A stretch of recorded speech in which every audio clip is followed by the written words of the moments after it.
Los Angeles, the mother of a 4-year-old girl receiving life-saving medical care, says she's been told to self-deport by the Trump administration. She's worried her daughter might die in Mexico, which doesn't have the medical facilities that her daughter needs to stay alive. 4 people have died in a mad crush to get food at a United Nations distribution warehouse in Gaza. This is ABC News.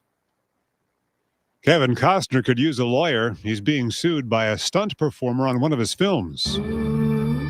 A stunt double on Kevin Costner's Horizon 2, an American saga. I'm here with some others, trading horses mostly. Claims she had to take part in an unscripted rape scene and was not given proper warning and that safety rules weren't followed. Devin Labella is suing Costner and the film's production company for sexual discrimination, sexual harassment, hostile work environment, emotional distress, and breach of contract. Her lawsuit saying the filing is meant to address failures at the highest levels of Hollywood production companies involving sexually explicit and violent scenes. Alex Stone, ABC News, Los Angeles. ABC News has reached out to Costner's people. No response yet.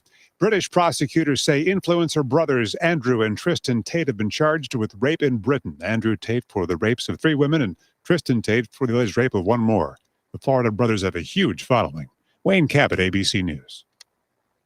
Are you living with dry AMD? If so, you could be on the road to geographic atrophy, or GA, a condition that leads to retinal cell death and permanent vision loss. But with Izervay, you can slow it down.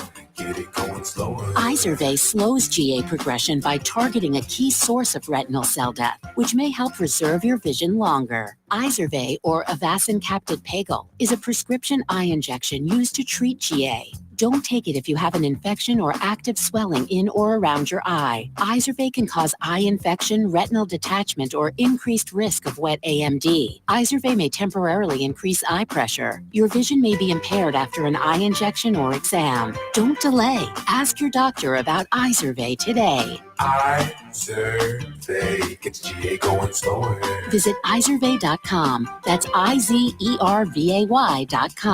Paid for by Astellas Pharma. The views and opinions of the following show do not reflect those of WSMN, its owners, and/or associates. Welcome to the Common Sense Conservatives, a political discussion group about current events and other government-related matters every Wednesday evening from 7 to 8 p.m. Right here on WSMN 1590 AM, WSMN 95.3 FM, and streaming live on wsmn.live. Making sense of the inverted reality we are subject to every day, the Common Sense Conservatives are here to help bring you back to reality. Now, your hosts, Chris Wyatt, Todd McKinley, and John Grogan. Hello, everyone, and welcome to the Common Sense Conservatives. Looks like we got us a full house again today. Everybody made it in. Chris is prone to wandering off there to South Africa, but he's in, and we're happy about it. So starting off you, Todd, go around the horn here. How you doing, brother? Oh, good. Hanging in there. And speaking of the book that I recently released, we talked about it last week. Started promoting it over the past week. And I want to thank Billy Painter real quick. Shout out to him for helping me secure some awesome shows to include Caravan to Midnight coming up in June. Awesome. Everything going good in Tennessee? Yeah, everything's going great. Appreciate you, man. We're rocking and rolling. We speaking of a veteran service organization, I know we talk about them occasionally on here. We have our Boys State graduation on Friday, and our governor's going to be our keynote speaker. So we almost have a full capacity at our Boys State. Which, if anybody who doesn't know what Boys State and Boys Nation is, I urge you to look that up, support it. The future leaders of our nation, a lot of them have actually. A lot of current leaders have went through that, and it's a life-changing experience. So look that up, and I look forward to being down there this Friday at our Boys State graduation. Awesome. Hey, Chris, how you doing over there, brother? Man, how's things going in Pennsylvania? Well, it's another day in Pennsylvania. Things are going better here than they are for Cyril Ramaphosa and the South Africans. Say that much. So I was looking some of that stuff up over there in South Africa, man. South Africa just has a huge problem with crime in general, don't they? They do, but the issues aren't about crime. It's about something entirely different. But hey, that's they say what they want to say. Bottom line is that things are looking pretty grim in South Africa, and it's getting worse by the day. The mockery that Cyril Ramaphosa is making of his meeting with Donald Trump is obnoxious, and I seriously doubt that has missed the White House's attention. As Cyril Ramaphosa goes around making jokes, he went to a public event and he said, "Oh, they dimmed the lights. I thought Trump was coming after me again." Oh, it's not going to go well for this guy. Not going to go well for him at all. He's trying that spin. Yeah, well, that spin may work domestically in South Africa, but it's not going to work with a Trump audience, and that's not going to float. Donald Trump is not going to be happy about that. South Africa thus far has avoided any punishment for its actions. There have been no sanctions, no trade embargoes, no banishment of American companies, no removal from the SWIFT banking system. But the actions of the South African government are pushing the United States into a corner to where Trump is going to have to take action against South Africa or its leaders. And they don't seem to care. I think they'll care when they suddenly can't use their MasterCard or Visa to go on holiday anymore. Yeah, I was looking some stuff up, and I was seeing that as recent as 2022, the United Nations, the United States was evaluating South Africa for their crime and unchecked crime and stuff going on there. And I noticed how they never mentioned anything about white farmers being attacked, but they did talk a lot about xenophobia and other members of other African nations that migrated there and attacking them as well. And so they got a lot of problems. I guess it's requested that they get at least one officer for every 220 citizens. We're here in the United States. We run about one police officer per 1,000. So I don't know the exact numbers. Their numbers are very low, though. They're actually worse than ours. So I'm not sure that the statistics you're quoting there. But if you look at a country larger than Texas, 63 million people, they have 178,000, 180,000 police. But you have to take the mechanics and the admin personnel and the shift leaders and the officers who are in charge. Take all that out. At any given time, you're lucky to have about 40,000 police officers patrolling something larger than Texas, where you have 63 million people. That's a very low density of law enforcement. Yep. But the bigger problem is that there's no deterrence. Criminals are never caught. Those are caught are never prosecuted. Those are prosecuted are never in prison. Those are in prison go to prison for murder for life, and they're out in a few years because life doesn't mean life in South Africa. It's abysmal. And look, the problem is every country's got problems. We've got problems. We have massive debt. We've got the left that destroyed this country socially and politically, breaking apart the bonds of this country, creating racial tensions in this country that didn't exist since the 1950s or before. And now we've got lots of issues here too, but we've eliminated the affirmative action, which is racist federal law. That's gone. So affirmative action is illegal. And that's good because it's racist. And we have now began to disassemble the DEI, which is not diversity. It's a lack of diversity. It's not equity. It's inequity. And it's not inclusiveness. It's exclusiveness, exclusively keeping out whites, especially white males. So we're dismantling that nonsense. But South Africa has over 140 laws that discriminate against people based on race. You can't, for instance, they've just passed they're passing a law that says that only 4% of managers, mid-level and high-level managers in private companies can be white men. Anything over that, you'll be shut down or you'll pay a huge fine because you can't have more than 4% of your. So, I mean, what happened to merit? What happened to earning your way in life? No, it's just giving things away. No, South Africa has lots of problems, and Europe doesn't care about that. The United Nations doesn't care about that. That's not why they looked at it. They looked at it because the xenophobia, where black South Africans were murdering other Africans, that got their attention.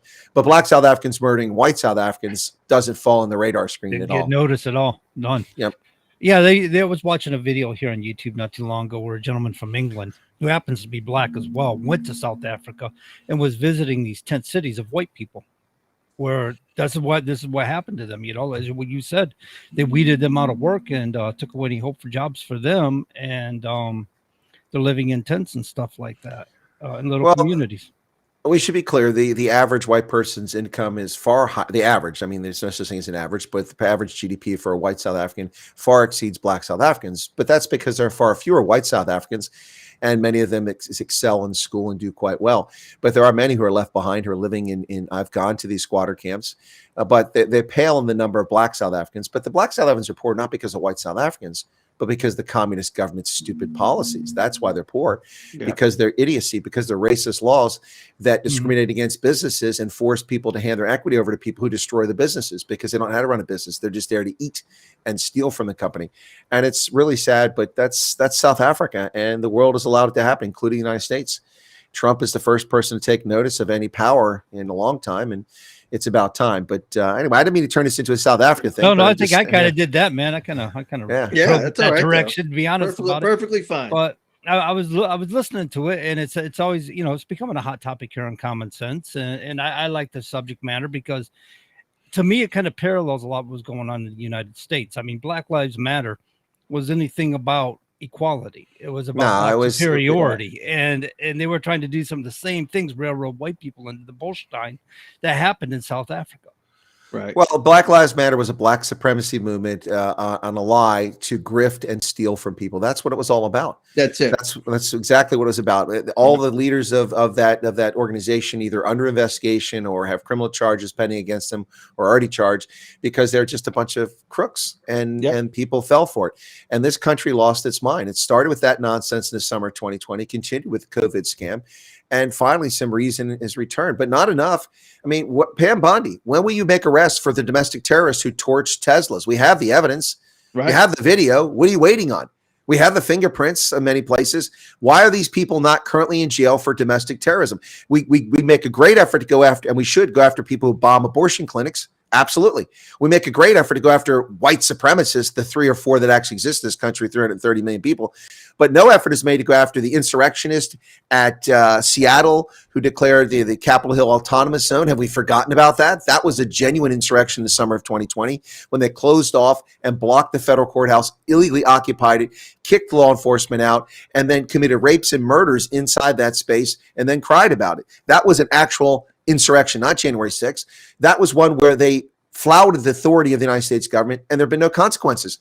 There should be no statute of limitations for treason. And you need 2 witnesses to prove treason. We've got thousands of witnesses, and we've got videographic evidence of the treason committed by those people. And where are the charges, Pam Bondi, for these arsonists who torched Teslas? Where are they at? Why are we not prosecuting these people? Why have they not been rounded up and given perp walks to set an example of deterrence? Because they're still at it. They're running around putting signs up saying 8647. Those people should be arrested by the Secret Service for threatening the president of the United States. What is going on in this country? This is absolute insanity. Trump, get your administration in order. Get these people to do their damn job. You cannot have people running around saying murder the president of the United States. That's not free speech. That's an incitement to insurrection. That's an incitement to assassination. That is a violation of the law. Why are these people walking the streets? Still good question, man. They should be. Does it come down to manpower? I mean, when you're trying to prioritize on the federal level, the Department of Justice, is it manpower? I mean, there's a lot that they do, and there's a lot of people committing wire fraud and things like that. They go after a lot of white collar crimes. What do you got there, Todd? No, he's absolutely correct. They're going out and investigating people who are posting on social media 8647, whatever, basically because the former FBI director did that. Now everybody else is doing it. And the current director said on a Fox News interview just a few minutes ago, on special report, said he's had hundreds of agents, that he's had to send out and investigate these threats, if you will, potential threats. These are the people that we should redirect. Forget about the social media nonsensical threat that's not going to go anywhere. It's not going to be found credible. Go after the people who screwed our country over for the past dozens of years or so, like the Colonel said. Go after those people. Arrest them. We know the evidence is out there. Arrest them and try and convict them, for crying out loud. They've done the crime. Let's make them do the time at this point. Come on. Yeah, forget the social media. We have video of people in Kansas City holding banners screaming 8647. Yeah. They're telling kill Trump. Why aren't those people locked up by local law enforcement? That's ridiculous. That's not free speech. You can't go in a crowded theater and yell fire. That's a criminal act. You cannot call for the assassination of the president publicly. That's not free speech. It's not protected by the Constitution. Right. These people, we don't have to hunt them down on social media. They have no shame. They stand in the streets and openly do it. They're not even wearing balaclavas to cover up their faces. We have the video. It's all over Twitter. We know it happened. Why don't you do your damn job, Pam Bondi? Why isn't the FBI doing its job, Kash Patel? I'm very disappointed in both these people right now. These people running around, somebody's going to take another shot at the president. I agree. They're looking at moving out of the Hoover building. Apparently. The Hoover building's a concrete monstrosity that should have been never built. It's a brutalist style, right? It's awful to look at. Yeah, it's a 70s, 60s architecture. It's hideous looking. It's horrible looking building. Yeah, the most nicer building is, well, they can move in the USAID building. That's lovely, close to the White House. It's soon to be empty. The Reagan building. Absolutely, it looks a heck of a lot better. But yeah, I guess you don't get a whole lot of work done when you're looking to move out of the building. You got to relocate about 1,500 agents and stuff. I guess according to what I've read, well, let's just be honest. The FBI wants to send them out there within the country so that they can work in the field. Let's just be honest. The FBI hasn't been doing a whole lot of work, period. I mean, we've got fentanyl pouring across the border. We got 1994 World Trade Center bombing. They didn't stop. We got 2001 World Trade Center bombing, Pentagon bombing, attacks. They didn't stop. The FBI has not done its job. The ATF, Ruby Ridge disaster, Waco disaster. There's a bunch of incompetence for decades here. Does that hurt your feelings, FBI? You're full of incompetence. That's the truth. That was some serious Janet Reno accusations going on. You mean Janet Reno? You mean John Reno? Is that what we're talking about? John Reno. Yeah. Gosh. Hey, it's Janet Reno, everybody. I'm the Attorney General. Hey, I loved how SNL went after. They had a guy. It was Will Ferrell in a dress. Janet Reno comes from the same school that Brittany Griner comes from. Brian Griner. Hey. Yeah. Good gosh. But here's an idea. You want to move your headquarters. You have Department of Education that's still not shuttered, right? Have those people show up every day. They move the boxes and carts and everything. You haven't moved in a few days. There's 30,000 people working at the DOE or Department of Education in DC. There you go. There's your moving team right there. Done. John, you got a job for 2 weeks. Get these guys moved over to your building. You still get paid. Did you see that testimony of that whining former U.S. Assistant District Attorney who was sacked because she was a temporary employee and was one of the people who viciously went after misdemeanor charges and put people in prison for January 6th, and she's whining because she lost a job. Lady, you're lucky you're not being charged with, prosecutorial misconduct. You should be wearing jumpsuits and in prison instead of sitting up there whining into a tissue for the whole time. But you're lucky I'm not the Attorney General. You people would be running for the Canadian border. That's that entitled mentality, right? It is. I can screw over Americans and I demand to keep my job. They for a misdemeanor, trespassing, a misdemeanor. They destroy people's lives, put them in federal prison with rapists and murders and pedos. That's where they put them. There's no respect for these people. Look, those people made a mistake. They didn't attack anybody. They didn't burn the Capitol building down. They didn't threaten anybody's lives. They didn't damage any property. None of the paintings were ripped down. Nothing was stolen, other than, I guess, somebody was carrying out a podium. I don't think they. I think they left it at the door. They were. They were pretending. It's unbelievable. Meanwhile, we got these people who beat white tourists because they were white, who were Black Lives Matter thugs, 2 nights before this happened on the 4th of January, and they weren't even arrested. They were let go. They're beating up tourists because they presume they were Trump supporters because they were white people walking down the street on Pennsylvania Avenue. Hey, these people went after people like Rand Paul. They went after many members of Congress. They beat Rand Paul in the head with a hammer. They shot congressmen at the softball game. And what happens to these people? Kid gloves. It's time for the kid gloves to come off for these real criminals. Right. Yep. Yeah, I know a number of people that attended. This was not the most recent, RNC, if you will, the one they had on the White House South Lawn whenever he accepted the nomination, etc.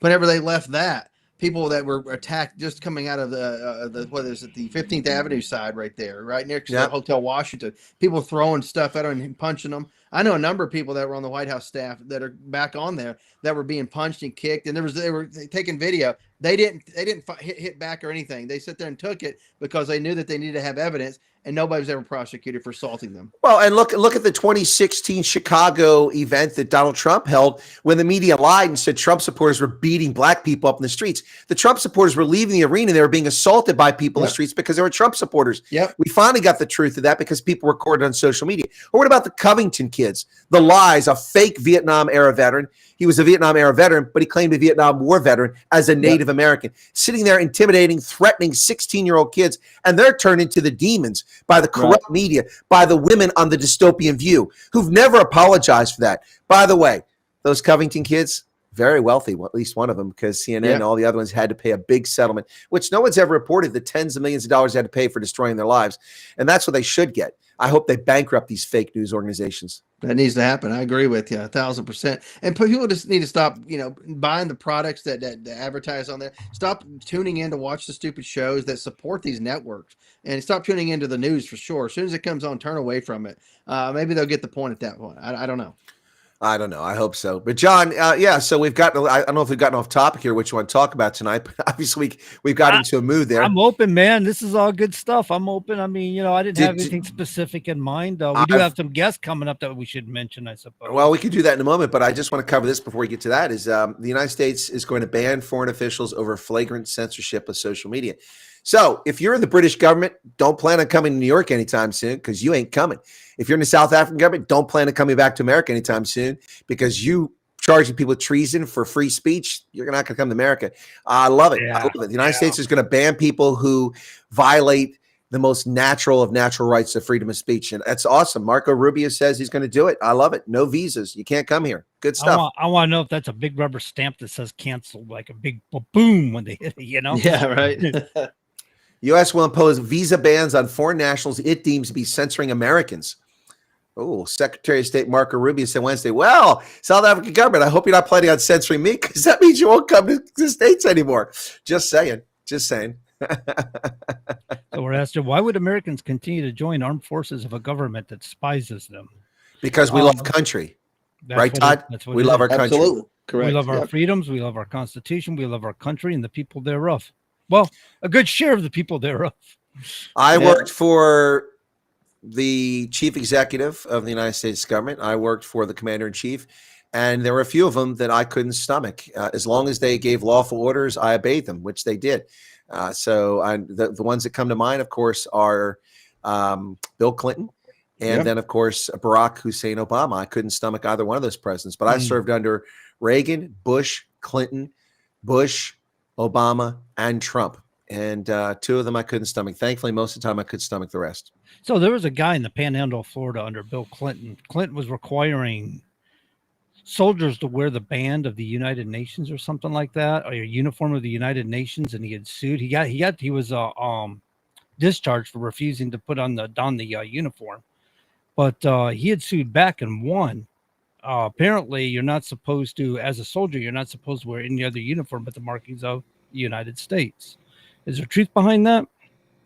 Are you saying, can you wear a foreign military uniform? No, you can't. That's what I thought. No. So even like United Nations, even if it's an armband or something. I think like a United Nations force and observer or something like that. Like just you can wear when you're on that mission. You are allowed to wear the beret, like absolutely. the blue peacekeeping beret, but you can't wear the uniform. We wore the ISAF arm thing. It said International Security Assistance Force, ISAF.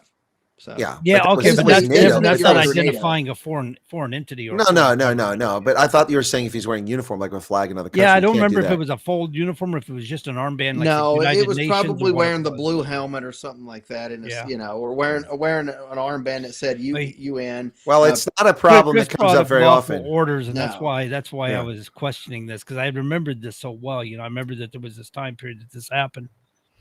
Well, it's something that happens very rarely. We until the last 30 years, we almost never put U.S. forces under foreign control. I think Macedonia was the first time we ever did that. We put U.S. forces under UN control, which was not unprecedented, but incredibly rare for a lot of reasons, because they'll be abused, they'll be misused, and we don't want to lose positive control of our soldiers, sailors, Marines, and airmen. And now Guardians, I guess that's what they call a Space Force, Guardians. Right. I'm not sure I like that term. They could have come up with something better. So it sounds something out of I think even space cadets would have been better than Guardians. Yeah. So that does seem, because it seems to me if you enlist with the United States military, you're contracting with the United States military. You're not contracting with a foreign entity. Therefore, they're responsible for you in your actions, correct? So to put them under somebody else's control seems but it is possible, and it has happened on occasion. But like the ISAF, that was a NATO thing. I mean, that was if I'm not mistaken. Yeah. So, but I mean, I've served in U.S. units in NATO commands, but not under NATO control. Yeah, look, it's we try to protect our troops because of the misdeeds of other countries. It's understandable. Yeah, but I work with the United. I'm sorry, go ahead. Yeah, but we have more I guess, experience working with NATO militarily than we do with UN, I guess, in most circumstances. Well, as a force, that's true. But some of us have a lot of experience working with the United Nations, but it's a small number of people. We actually have a command. There's a full colonel position that's responsible for the United Nations observers, and that's an officer that works out of the Pentagon in New York, goes back and forth, and then gets mostly reservists and guardsmen, but also active duty people to go and serve as UN observers in places like Cyprus or Liberia or the Congo or something like that. So it's an interesting command. My former office mate at the War College actually was commander of that unit for a while, so he told me an awful lot. I already knew about it, but he explained it much more from a first-person perspective. It's pretty interesting. Yeah, interesting. Yeah. Yeah, so Rubio is going to punish people if they censor Americans. This is going to cause a real problem with the European Union, guys, because they have their Digital BS Act that basically censors content. And so they're going to run afoul of the U.S. government now because we're not going to tolerate being censored by the European Union. So that's going to be a problem. Also, I don't know if you saw this today, Todd. This is of interest to me. I don't know if it interests you, but the Africa Command may be in jeopardy under the Trump administration. We just created the thing in 2007, and now they're talking about folding it back into the European Command, which I can tell you is a mistake. We only spend about $200 million a year on the U.S. Africa Command. It's not much money. It's a very big bargain for what we get out of it. But I guess the Trump administration is trying to save a nickel here, a nickel there, when we should be cutting Social Security. Oh, did I say that out loud? I did. Right. Yeah. No. Well, you just picked out every elderly person, retired person listening. Well, sorry about that, folks, but you can't have the gravy train forever. It's we have to start means testing it. And the thing about it is this is what people paid into. It's supposed to be their money. It's supposed to be, but the way they use it, I'm not too sure that's true. But if you like go back to what you said, but if you roll that back under European Command, where are they going to focus on? The focus will be on Europe mostly, and Africa will be second, like it was beforehand. I don't think you're going to get equal focus there. No, that was the problem, of course. So previously, the continent of Africa was divided amongst 3 combatant commands. Yeah. European Command had most of the continent they're responsible for. The Pacific Command had the islands like Seychelles and Mauritius and Madagascar. And then you had the Central Command, which had the Horn of Africa. So they had Somalia, Kenya, and Ethiopia, stuff like that. And it was very disjointed. So our operations weren't coordinated. And you can only imagine what will happen when that happens. They're not cross-talking. And also, the European Command at the end of the Cold War didn't care about Africa. So they neglected Africa. Their focus was on Partnership for Peace and bringing Eastern Europe into the NATO fold. That's where they put their energy. Yeah. So you had a general that these generals have to testify in Congress every year to justify their budget and explain what they're going to be doing with the budget for the coming year. And so you'd have a 4-star general from Stuttgart would go back to Congress and do open testimony. And they, of course, classify behind doors, but they do open testimony and say, well, I need to do this. We're focusing on this. We're also concerned about Russian troop growth. And we're also concerned about this. And they focused on Europe. Oh, yeah, we got a few countries in Africa. Can we have a couple pennies for that? And then you'd have the Pacific Command. We're worried about North Korea, and we're worried about the Indian subcontinent. We're worried about China and the Philippines and Vietnam, and rites of passage and lines of communication. Oh, yeah, we've got these islands in Africa. Can you give us a couple nickels for that?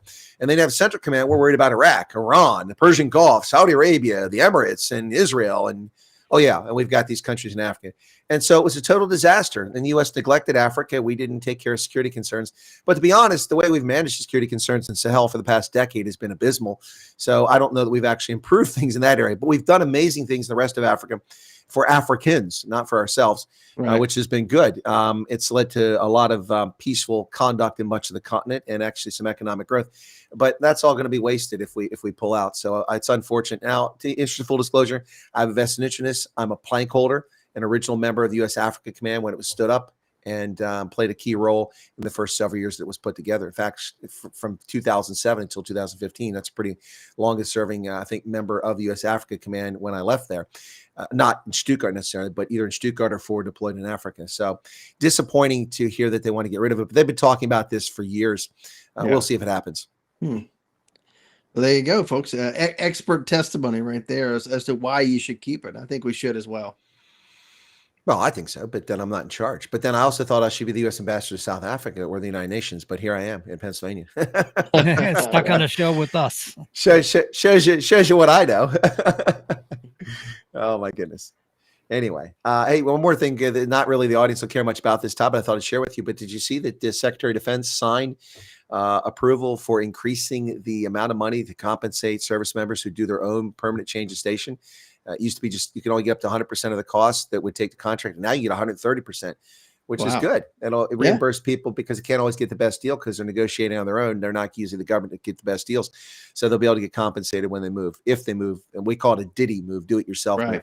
Yeah, do it yourself. So, yeah. Anyway, so I just thought you might find that interesting. Yeah, well, airborne pay, hazardous duty pay for paratroopers is apparently going to go up as well, and it hasn't gone up in how many decades? Decades. I mean, that's been. What is it, $150 or $300, $100? I know it's been the same for decades. $50 for decades, yeah. Yeah, exactly. 150 forever. You know, it's long overdue. That's a hazardous thing, even in peacetime. I mean, can you imagine the foolhardiness of jumping out of a perfectly good plane? I've never understood that. Right. But how many people do it on a near daily basis? And it's like, hey, that would suck, but hey, I survived, you know. So on Memorial Day, I after we did the ceremony and the memorial service, I came back. I still had on my shirt with my ribbons and rank and everything on it, and I did a live broadcast to my viewers, and somebody said, I don't see airborne wings there. I said, yeah, I'm not dumb enough to jump out of perfectly good airplanes. I've got air assault wings. There's a rope. I can hold on to the rope. Keep holding on. As the helicopter takes off, I'm swinging on the bottom, hitting treetops. Plus you're closer to the ground, you know. Yeah, exactly. You might want to let go at some point over water, do a PLF in the water. You know? Yeah. Anyway, yikes. Yeah, no, it's a crazy world out there. But anyway, it's good to see that service members getting some more benefits here. But I see the Washington Post, John, has gone out of its way to try to rubbish anything in the Trump administration. They're desperately looking for attention. I don't recall a single news story during the Biden administration about dissension in the Pentagon. And we know there was tons of it because DEI nonsense, senior officers, they chafed against this nonsense. Not just that, but the field grade officers, senior NCOs had a problem with it. Black, white, and brown didn't like this DEI nonsense.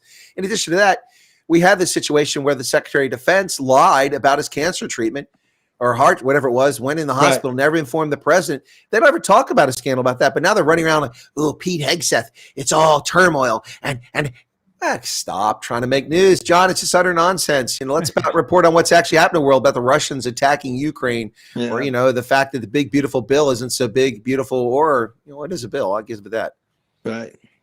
Yeah. And did you see Elon Musk? Yeah, he called it out too. He's like, I don't know if it's big or beautiful or whatever. And yeah, exactly. Big, beautiful. Well, I didn't hear him call out the bill, but I did hear him say that, he didn't realize the depth of depravity. These are my words, not Elon's, in the government, just how evil the swamp is. I mean, look, the swamp is much deep. It's not ankle deep. It's not knee deep. It's over your shoulders deep, the swamp.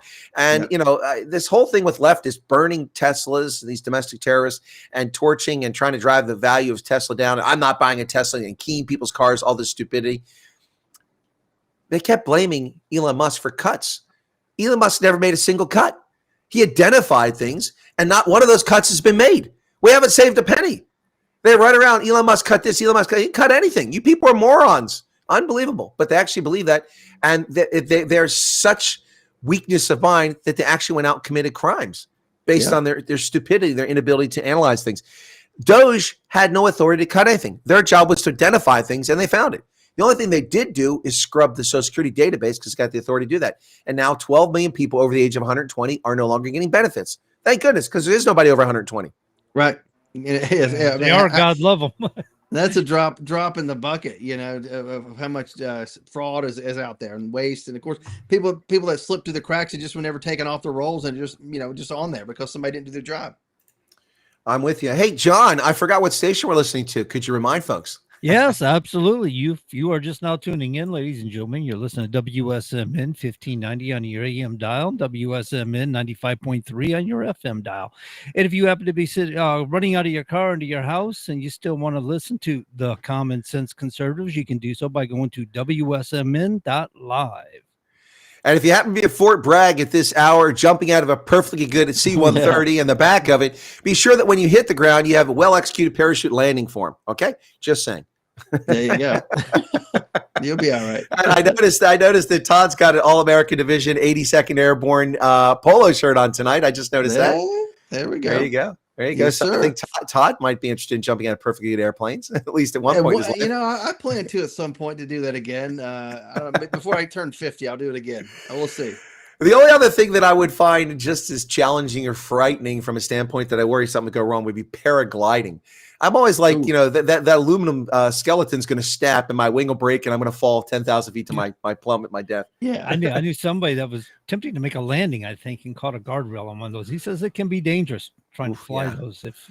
Well, I remember the really ultralights back when I was in high school. The weatherman at WBNS in Columbus, Ohio, died in an ultralight. Those things, they I don't know how they are today, but they got flipped over by the wind and he lost control. And I did one of those gliders in Hawaii. I went to MWR and it was like one of those, like, hey, you could, whatever it was, you get so much off. I'm like, I'm going to do that. Went and did it. And you to tow you up, over the ocean, let you go. Whenever that thing lets go, that cable, it's like a boom. And it's just so quiet, isn't it? It's just there's no engine. You just like the wind. Yeah, he's like, do you want me to do a barrel roll? I'm like, yeah, do as many as you can. And he just started a barrel roll. And I'm like, well, you in a glider? Is that what you? Yeah, it was a glider. Yeah, 3 or 4 barrel rolls. It was cool. They can really run those for a long time. They get in the mountain ranges. They get the updrafts of the mountains. Oh yeah, as they approach them, and it gives them the lift so they can continue. Yeah, in Oahu, that's what they do. They would run in on it, and they would go back up, and they would bank back out to the ocean. It was kind of cool. It just increased in elevation. For a second there, I think Chris froze up. Yeah, he did. I lost my connection. He's back. Yeah, them hang gliders are pretty cool, man. I thought that was awesome. And it was such a smooth landing. Mechanisms, yeah. Just such a smooth landing. It was just unbelievable. What was the wingspan on that? I couldn't tell you. Yeah, but it was a good size. Pretty long, huh? Yeah, it was a 3-seater, so you could have 3 people in it. Yeah. You had the pilot plus 2 others. So I guess it's a good thing you're running the stream tonight there, John, because otherwise everybody would have dropped off. I think that maybe the black helicopters are coming for me here. Yeah, in Central the FBI, you call it out, they're clicking the signal, right? What do you hear that? You hear that hover mode, whisper mode? It's it's not the U.S. It's Rama. I almost say Ramaphosa or whatever. Yeah, he's sending in a South African Black Hawk helicopter. Can't afford police force, but he's got all the military grade. South Africans have 4 helicopters that can get in the air and 2 fixed-wing aircraft. I don't think we have any worries. That's out of several hundred aircraft. We don't have, and they have 2 jet fighters and 1 qualified pilot for those 2 jet fighters. What do they got for an economy? And so, what was their economy like, Chris?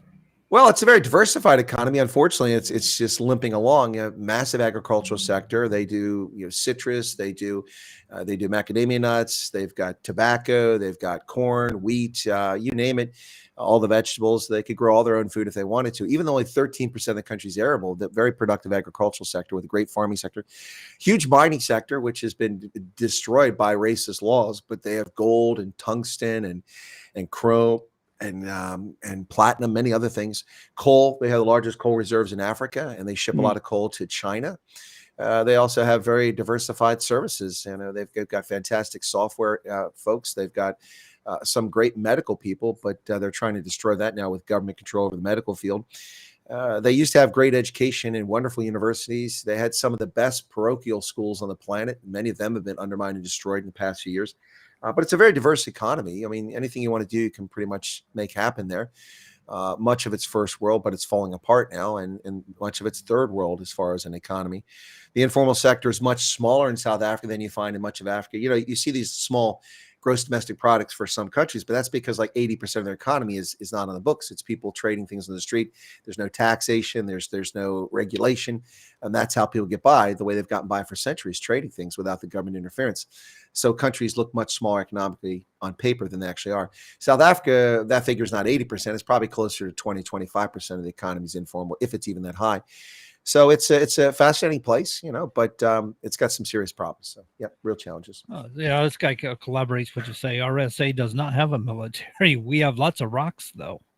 Yeah. Well, and look, things have got, they created this whole system, get back on South Africa, this whole system where they award these contracts, government tenders, government contracts to corrupt companies that are connected to the government, and they're owned by an elite coterie of black companies. And they rip the countries off. And so, for instance, they would sell coal to the power company, which is run by the state. It's called Eskom, the electrical supply company. And Eskom would buy coal from a third party, which is a government tender. So they buy it from the producer. They sell it. But they sold them, about a third of the stuff were painted rocks painted black to look like coal. Oh, wow. So they put it in the boilers, and all they have are rocks in there. And then they only have 2/3 of the coal they purchased or half the coal they purchased, and they're trying to burn rocks. And it's just stuff like that. In Port Elizabeth, which is located on the south coast, which is part of the Eastern Cape province, I was there visiting a couple years ago, and my friend who was a counselor for the city councils, we walked out and he showed me the brand new light poles, which were all cut about a foot off the ground and lying over on the side down along the beach. And it's necessary so people don't get assaulted at night. And you can walk around and see. And I said, "Oh, we're these cable thieves," because a lot of people rip up cable and destroy electrical systems for the cable to recycle it and get money illicitly. And he said, "No, it's not the cable thieves. Although the cable's gone. These were cut down by the contractors, the vendors, the syndicates that want the contracts to put up light poles. And if they come along and cut them and vandalize them, then the city has to replace them. And it costs about $2,000 a light. So here's 10 of them they just cut down to make $20,000. And after they cut the poles down that were just installed 3 months ago, then the thieves come and steal all the copper out of it. And so this racket is going on all over the country, and it happens every day. And they allow this because it's a lawless land. It's crazy. Wow. Yep. Wow. And so what, if anything, could be done to turn that country around? I know it would take probably decades to do so. No, you can make me the president and benign dictator for 3 months. I can turn South Africa around just like that. If I had the authority to just enact things, I would eliminate this racist legislation that denies people opportunity in education and in business. And then I would take funding. I would borrow money from the World Bank and IMF, and I would fund the police properly. I would vet and retrain all the police and dismiss those who are criminals and those who are incompetent or grossly overweight and incapable of doing their job. I would resort to a community policing program in which police walk the neighborhood instead of driving through it or never answering. And I would fund them so they all had sufficient vehicles to respond to crimes. I would also bring back this reserve military organization called the Commandos, which did a local law enforcement function in the rural areas. And then I would begin pouring money into repairing the infrastructure, not hand the contracts out to corrupt companies, but companies that are capable of doing the job. Unfortunately, that would make me a target for all the gangsters, and so I probably wouldn't live long. But that's how I'd fix it in 90 days. In 90 days, you could put South Africa right back on the correct path, and you would uplift 34 million Black South Africans living in poverty and create opportunity for them. I would fix the education system, getting rid of these teachers who have sex with 11, 12-year-old girls for grades, giving them HIV and impregnating them and destroying them. Yeah, it's rampant. It's really sick. It's a twisted situation. Today in the Cape Town City Council, there was a council meeting, and the leader of a very small party called the Cape Independence Party, Jack Miller, whom I actually know. Jack Miller was talking about complaints he was receiving from residents in the informal settlements in what's called the Cape Flats, which is in the bowl between the mountains, between Table Mountain and the mountains to the east. And that is an area that's been flooded with economic migrants who are fleeing poverty in Eastern Cape, who are Black, who come there, they settle there. But the people who live there are mixed race, by and large colored. And they're coming and they're getting first in line to get houses built by the city and keeping the people that have been there their whole lives living in tin shacks from getting houses. So they're complaining. They said it's unfair these economic migrants come here and jump the line, jump the queue, and get ahead of us. So Jack Miller called them economic migrants, which is what the term is, in the council. By the way, there are also white economic migrants. Many people have fled from Johannesburg because of the crime and the decaying infrastructure and have moved to the Western Cape to Cape Town, but they live in upscale neighborhoods or middle-class neighborhoods, not in the Cape Flats, and they happen to be white. So there are economic migrants who come from the economic capital of the country down to the Western Cape who are white, and Blacks who come from the Eastern Cape, for example. This is not all inclusive, but generally speaking. So these two political parties, a bunch of Black racists got up and started screaming and banging the table and calling him a racist for saying economic migrants. And then the party that runs the city told him he had to apologize and retract his statement for saying migrants. He was physically removed from the chamber for saying the word migrants. This is a country that's lost its mind, absolutely lost its mind. Yeah, you're going to move an elected official or appointed official doing their duty, representing the people, telling the truth, at least how they see it, regardless of whether you agree or not, or you want to paint over the truth. And you're going to remove him from the chamber. If he's not telling the truth, or if he's off for some reason, why wouldn't you just use facts against him? The thing is, he was telling the truth. That's why they had to remove him from the equation. If he was lying, they could just sit there and let him lie all day long because he's only going to hurt himself. So the fact is, he was telling the truth, which would hurt the government or the ruling party. I love people like that standing up and speaking truth to power. Keep doing What's it. truly pathetic about this is that the ruling party, which is often called a white party, although only about a third of its support comes from white voters, the third from colored, and about a third from black, the Democratic Alliance, which rules Cape Town without any support. They have 50 plus. They have like 56% of the council. Their speaker told him to apologize instead of punishing the rabble rousers who were being racist and attacking him. They should have been removed from the chamber, but they removed him. South Africa is collapsing. This is beyond comprehension. This is the dumbest thing ever. And so I should mention here tonight, I think some of my viewers who are in from South Africa watching the program tonight are listening to it. And for our American audience, I apologize. But this is what could have happened to America if we hadn't elected Trump. We were headed down the same path of stupidity. Yep. But that's why it's important to hear this stuff so you can prevent it from happening in the future when Trump is gone. But last night at 2:00 in the morning, and I should go back a few days ago, first, they poisoned their dogs. Dogs are early warning to let people know that someone is approaching the property. So they poisoned their dogs a few days ago to kill their dogs. Then they stole the tires off their truck so they couldn't escape the next night. And then last night they came, an elderly couple. He's wheelchair bound because he had a recent hip operation. I can empathize with that. But he's had a recent hip operation and he's wheelchair bound. They broke in their home at 2 a.m., elderly people, and tied them up. And then they took a antique iron, one of those heavy, irons, and beat him senseless with it and beat her, even though they were restrained, these cowards, 5 armed men. And then he asked them in the local language, he said, please don't murder us and please don't rape my wife. And they answered in that language. And they initially it was reported they stole nothing, but they did steal a television and they stole their CB radios so they couldn't communicate. They asked where the guns were. That's why they beat the guy that wanted guns. Well, they didn't get the guns. So he did have a pistol with him. They found the pistol on him. They took it, but as they were leaving, they either dropped it or left it behind. The police reported this as a house robbery. This is domestic terrorism. These people were attacked because they're white, and they went after them for that reason. And they wanted to intimidate and frighten them off the land. And that's exactly what they've accomplished. And so it's a pretty situation. Now, the part you don't know about the story is that the daughter is a dear friend of mine. I know these people. This is heart-wrenching to see this happen. What kind of coward ties up an elderly man who's wheelchair bound and then basically pistol whips him with an iron? I mean, what is that? That's not robbery. That's aggravated assault. That's attempted murder. And the charge sheet or the crime report, I have a copy of it, says house robbery.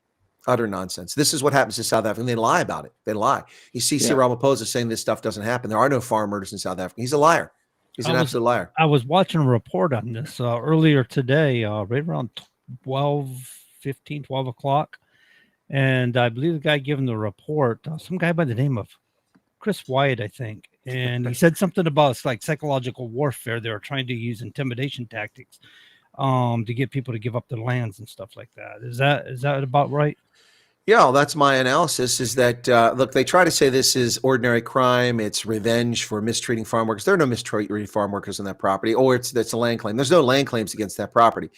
And this is an area where these attacks have happened with a great deal of frequency. It's not very far from Pretoria. It's within quick driving range from there, a distance. And so to me, this is clearly an effort. First off, this was planned. It was coordinated. They went through steps to ensure these people were helpless by killing their dogs off so they had no warning, then stealing the tires from their car so they couldn't escape, or their pickup truck, and then breaking in and beating them. What's the point of beating an old man who is incapable of fighting back because he's wheelchair bound? There's no purpose to that. So he's still in the hospital, to my knowledge. So this happened 3 days consecutively, right? First it was the dogs, and it was the car, and then it was the attack. Might have been over 4 days, but the point is it built up over a few days, and then they finally came. What I'm driving at here, is this a pattern when this sort of thing happens? It is a pattern. I had several people in my chat today who said their dogs have been poisoned in the past week, and they're up all night long every night waiting for someone to come kill them.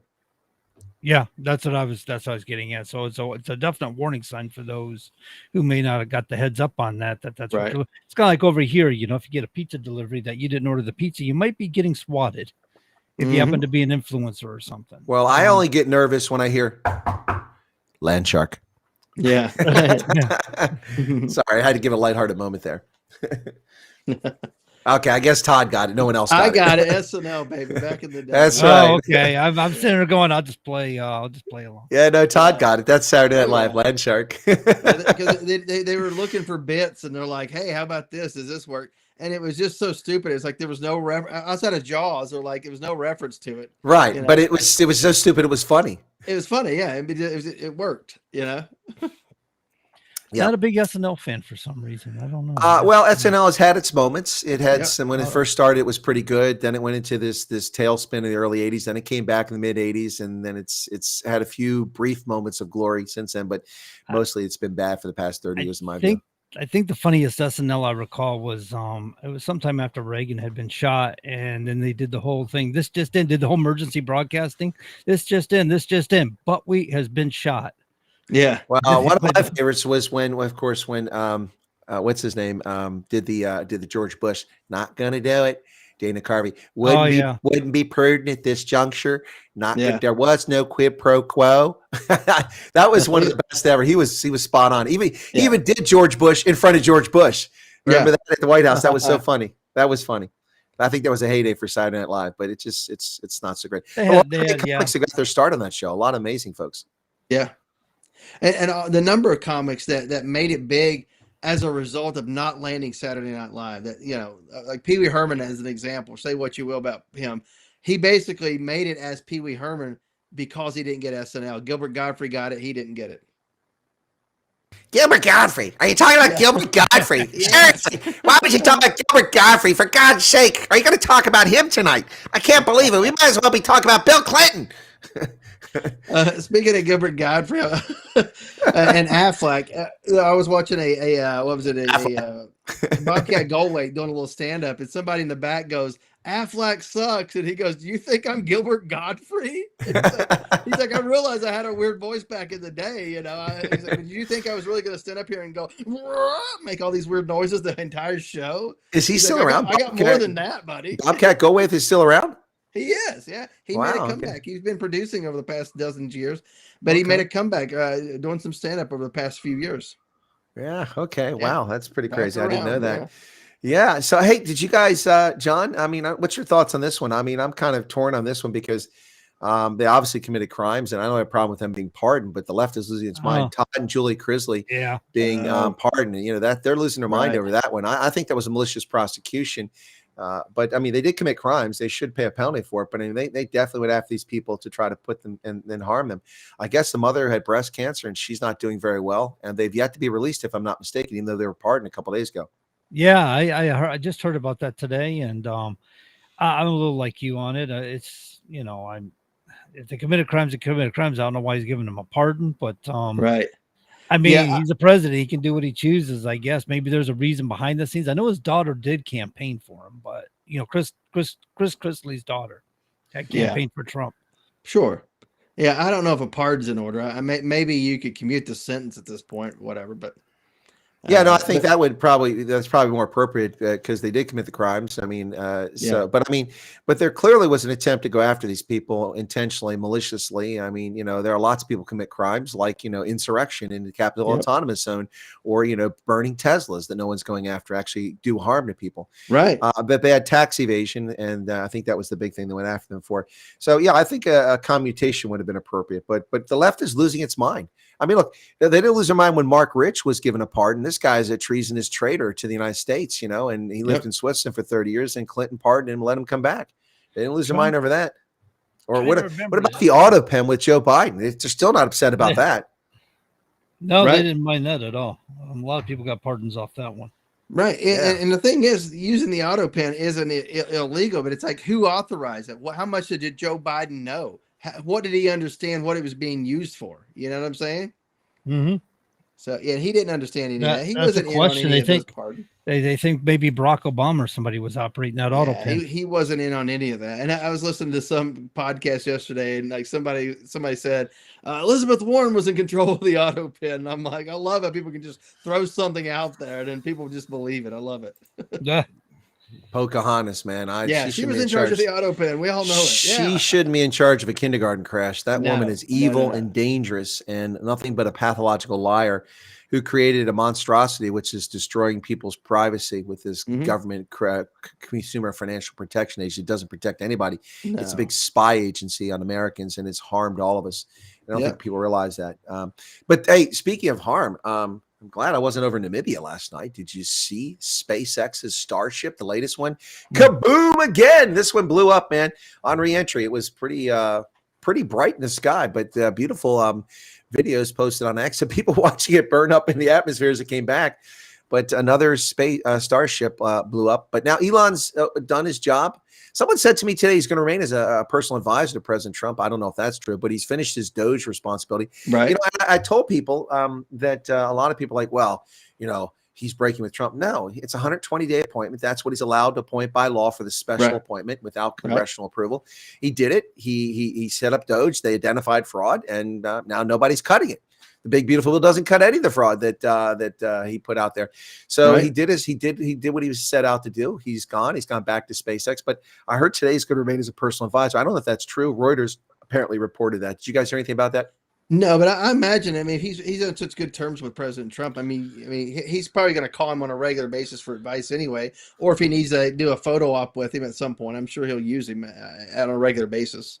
Yeah, but I mean, the role that he came in Doge, that's it, 120 days. I've said this from the beginning. And the left is trying to turn into a dispute with Trump. It's no dispute with Trump. No, it was always a 120-day appointment, unless he gave him some other position 120 days, and eventually run into trouble there. By the way, if Elon can be a special advisor to Trump, I'm available, President Trump. I'm available. I can talk to you. But think about this. The left had lost their minds whenever he appointed him. Oh, he's going to take over. He's the co-president. And now that he's leaving, they want to create something. It's like you wanted him gone from day one. Now all of a sudden he's gone. You should be happy. They're never going to be happy. Horrible people. No, they are horrible people. They just have a very evil disposition and just don't like life. They don't like life. No. These are people that I think that, you know, when, you know, you pick teams, they're the ones that stood in the corner, didn't want to be picked. I mean, there's always somebody that got left out, but they weren't them. They were the ones like, you know, I'm too good for this. That's who they remind me of. Yeah, it's like the other guy on the team. It's like he got to shoot the winning bucket that carried us to the state championship. But I'm pissed off that he made the shot, not me. You know, even though I have a horrible shot record, I probably would have missed. I'm pissed that I didn't get to shoot it. You know, I'm not happy for him. Yeah, and people they're like that. These people are on your team. Be happy for them. You know, you got to win just the same. It's the objective of being a team, right? Yeah, but they hate that. Your country wins. They hate it, you know? Did you see Seattle today? I saw footage of, apparently, I don't know if there was a religious thing going on or something Christian, but all these leftist lunatics. And you notice none of them are black. None of them are Hispanic. They're all just a bunch of privileged, whiny, white leftists. They're usually the ones doing this nonsense. You know? Yeah, they can afford to actually live off mommy and daddy's dime to go protest for a week. Right. These are the ones who trashed Starbucks and McDonald's at the WTO back in the 1990s. Remember that in Seattle? Bunch of, spoiled little brats who run out and burn Teslas. They're just criminals. And it's time they start paying a price for the criminality. Pam Bodney, are you listening? Are you listening? Yep.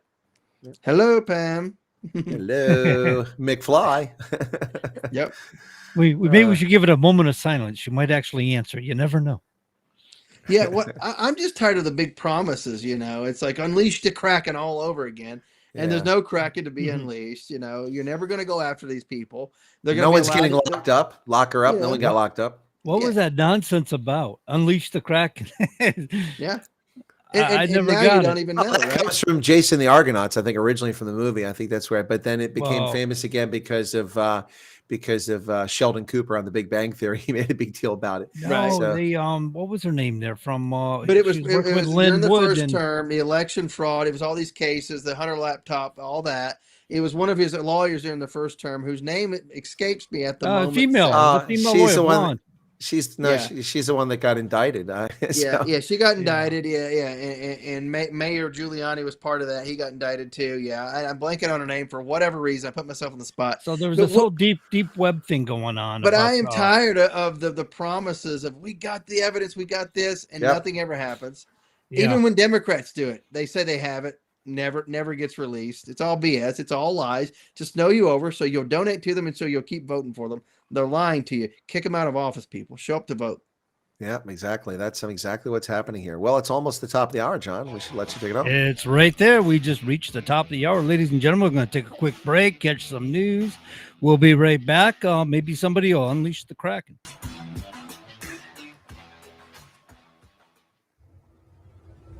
WSMN 1590, WSMN 95.3 FM Nashua. Listen, watch, and stream at wsmn.live. ABC News, I'm Dave Packer. Desperation in Gaza, crowd storming a UN warehouse for food aid. 4 people reportedly dying in the crush. At the UN today, Palestinian Ambassador Riyad Mansour breaking down about the children on the brink of starvation. Excuse me, Mr. President. I have grandchildren. I know what they mean to their families. And to see the situation of the Palestinians without us having hearts to do something is beyond the ability of any normal human being to tolerate. This as Israeli Prime Minister Benjamin Netanyahu said that Israeli forces killed Hamas leader Mohammed Sinwar. Reality stars Todd and Julie Chrisley being released today from prison after a pardon from President Trump. They're doing time for tax cheating and bank fraud. The New York-based Court of International Trade ruling that President Trump's global tariffs exceed any authority granted to the president. This is ABC News. Night heist in Simi Valley, California has police baffled as they search for millions in valuable jewels. When the owners of 5-Star Jewelry arrived at work, you can hear them in shock to find everything gone. Surveillance video shows burglars army crawling through a next-door candy shop and cutting through a wall before midnight on Sunday. They cut through concrete and 8 inches of safe. Jonathan Youssef is the owner's son. Everything that he built for me and my family is now gone. He says the thieves snuck out with about $2 million worth of merchandise and took off into the night. Alex Stone, ABC News. Influencer brothers Andrew and Tristan Tate face a new slew of criminal charges out of the United Kingdom, including rape, actual bodily harm, human trafficking, and controlling prostitution for gain. The charges were reportedly authorized by UK prosecutors back in January, but not publicized. The pair currently face similar charges in Romania, where they were arrested in 2022. Dave Packer, ABC News. Are you over 50 and constantly feeling tired, bloated, or just a little off? Don't ignore it. Those could be signs that your liver is crying for help. As we age, our liver, which is essential for metabolism, digestion, immunity, and detoxification, needs extra support and protection. If neglected, it can leave you feeling sluggish and constantly off your game. That's where Active Liver from New Nordic comes in. Available in easy-to-take tablets or delicious gummies, Active Liver combines powerful natural ingredients like turmeric, milk thistle, and globe artichoke extract to help support healthy liver function. With Active Liver, you're giving your body an essential daily defense against toxins from alcohol, fatty foods, and sweets, helping you reclaim your energy, improve digestion, lose the bloat, and strengthen your immunity so you can look and feel your best again. Protect your liver and give it the support that it deserves by making Active Liver from New Nordic part of your daily wellness routine. Find Active Liver in stores at your local CVS, Meijer Grocery, or online at Amazon or NewNordicUSA.com. Continuing the legacy started in 1904, Roger Pellerin of Gate City Monument Incorporated continues to provide the same high-quality monument, custom headstone, and stoneworking craftsmanship today that they built their reputation on over 100 years ago, servicing Nashua, New Hampshire, as well as nearby areas in Massachusetts, such as Lowell, Billerica, Chelmsford, and beyond. From creating custom monuments to memorialize, to landscaping and granite work or restorative services, each job is done to your satisfaction and is backed by decades of experience and integrity. If you're thinking about stonework, think Roger Pellerin of Gate City Monument. Visit online at gatecitymonument.com. Stop by and meet Roger at 321 West Hollis Street in Nashua, or call 603-883-7141. That's 603-883-7141. Gate City Monument, memorials of distinction for people who care. All right, ladies and gentlemen, that's our top of the hour break. If you're just now tuning in, you're listening to the Common Sense Conservatives right here, WSMN.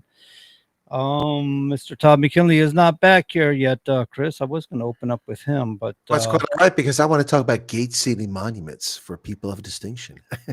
who Love care? that commercial. Who care? I don't care. I love that commercial. That guy's voice is amazing. Gate City Monuments. Now, no, I think that Todd had to step away. He's probably changing out of that 82nd Airborne shirt into something more appropriate. He's not jumping on any planes anytime soon, huh? Exactly. Anyway, no, look, it's a crazy world here. So, what's Trump going to do next? He's really irritating the heck out of some of these Europeans. The 50% tariff, they decided to come back to the table finally. They were ignoring Trump and not negotiating good faith. And suddenly now they're back to the table. They're back to the table. Yeah, they it catches them, I haven't caught any updates on China either. We're supposed to be working with China and getting settled. What do they give, 90 days, right? He gave 90 days. So it's April 3rd. So that's May 3rd, June 3rd, July 3rd. So they still got some time, but it's clock keeps on ticking. It keeps on ticking. It does. Let's see what we got. I had a couple of things pulled up here. FBI launches investigation of leftist violence against Christians. You hear about this one yet? I didn't, but this is about 35 years overdue. Yeah, I would say. We got our guest coming on next week is Pastor Jackson Lehmeyer, and he happens to be on the White House. What is the White House Faith Council? And so it's interesting. This article come out just a week prior to him coming on to this show. But yeah, apparently conservative Christians held a prayer rally with music, speeches, and giveaways at Kel Anderson Park in Seattle, Washington on Saturday. The May Day USA event held in support of the sanctity of human life, the sacrality of biological gender, importance of nuclear family, and the right to freedom of speech and religion was mobbed by anti-Christian leftists whose violence prompted a swift response by law enforcement. So yeah, you're right. This is way overdue. We've been seeing the attack on Christianity for a long time. 35 years at least. It's if not 40 years now, it's been going on. I think Todd's back. He was hunting down Sidney Powell, that attorney he was trying to remember. Yeah, that's the name. Yep. I was trying to figure that out. I put myself on the spot, couldn't remember the name. But when are we going to have the Kraken released? Has it arrived yet? I don't know. I don't know. It's mythical beast. So apparently it's a mythical tale. There was a lot of that. What was that? They did like anonymous, but it wasn't anonymous. Yeah. What was that darn organization basically on the dark web, and they're putting out all this misinformation and false information. Right. Well, there's WikiLeaks. And I think that's where that. Yeah. There's all kinds of different stuff like that. WikiLeaks. There's all kinds of stuff. Yeah. Yeah, like Chan 8 or something like that on the dark web. 4chans and stuff like that. Was that yeah, one of them? Yeah. But anyway, nothing's ever going to happen. I mean, the Bidens are never going to see the inside of a courtroom. Not really. I don't think. Not anymore. It's going to just be. It's going to go by the wayside at some point. We'll go on to the next thing. No one's ever going to see justice here. I mean, let's just be clear. It sells copy and people, eyeballs on the TV screens. That's about it. James Comey's not going to jail, despite the fact he should be in prison. Yeah, none of these people are going to be prosecuted. Comey's, the Clintons, Peter Strzok, Lisa Page, none of them are going to go. None of them are going to go. They'll all be forgotten about. They get their retirement checks. They live their luxurious life. They get talking gigs, and they go lecture at elite anti-Semitic, racist, anti-white, anti-Christian Ivy League schools like James Comey. Yep, you got it. But you think about it, all these people that post on social media about Doge is doing this, they're taking him down, MAGA. Great.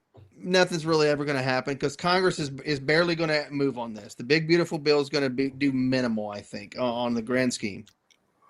Yeah, no, it's not going to do well. It will cut some taxes, and that may spur growth, but the growth in the deficit it may take 3 or 4 years before we achieve that growth back. And in the meantime, we run up the deficit, which is unfortunate because the cut in taxes doesn't go far enough, as far as I'm concerned. They're still taxing Social Security benefits, which is immoral. I mean, you pay into this for decades. You paid taxes. That's how the money got in there. Now you're going to pay taxes on the money you get out of it. I think when you pay your Social Security is deducted before tax deductions. When you pay taxes at the end of the year or throughout the year. No. It comes directly out of your pay. It's a tax. Yeah, you pay 6.25% out of your pay. Right, but you don't pay taxes on that Social Security money you're putting in. But when you take the benefits out, you pay taxes on up to 85%. Yeah, and that's the ridiculousness of it. Is why? Because you're taking out so little. What are you getting? You're lucky if you get a little or not. It doesn't matter. It should be like a Roth IRA. You don't pay any taxes. Right. on what comes out. I agree. It's not Because the I'm money not it arguing, I was agree. tax money. You're paying But- taxes on income generated from taxes. How stupid is that? I was communicating with an elderly friend on chats today. We just we haven't spoken in a while. That subject came up, and she's like, "It's ridiculous because they raise your Social Security, but then they take it out from Medicaid." Well, and So not you just don't get a raise. Not just that. Well, it's the same with the military pay. They raise the PX and the BX and the commissary prices by the same amount we get pay increase. So you don't gain anything. But Exactly. it's not just that. If you work, first off, you get more Social Security benefits if you wait longer. So if you have to wait longer, you can't starve for the 7 years waiting from 62 to 69. So you work during the 7 years, and guess what? 69. Yeah, I have to wait till 69 before I get full Social Security. So you work during those 7 years. And you pay taxes and Social Security during those 7 years. If you're self-employed like I am, you're paying 18% between Social Security and Medicare of your pay. You don't get it back. It goes into there. You're paying that. And then when you take the benefits, if you start taking them before 69 to 65, your benefits are reduced because you're still earning money. What kind of crap is that? That's total nonsense.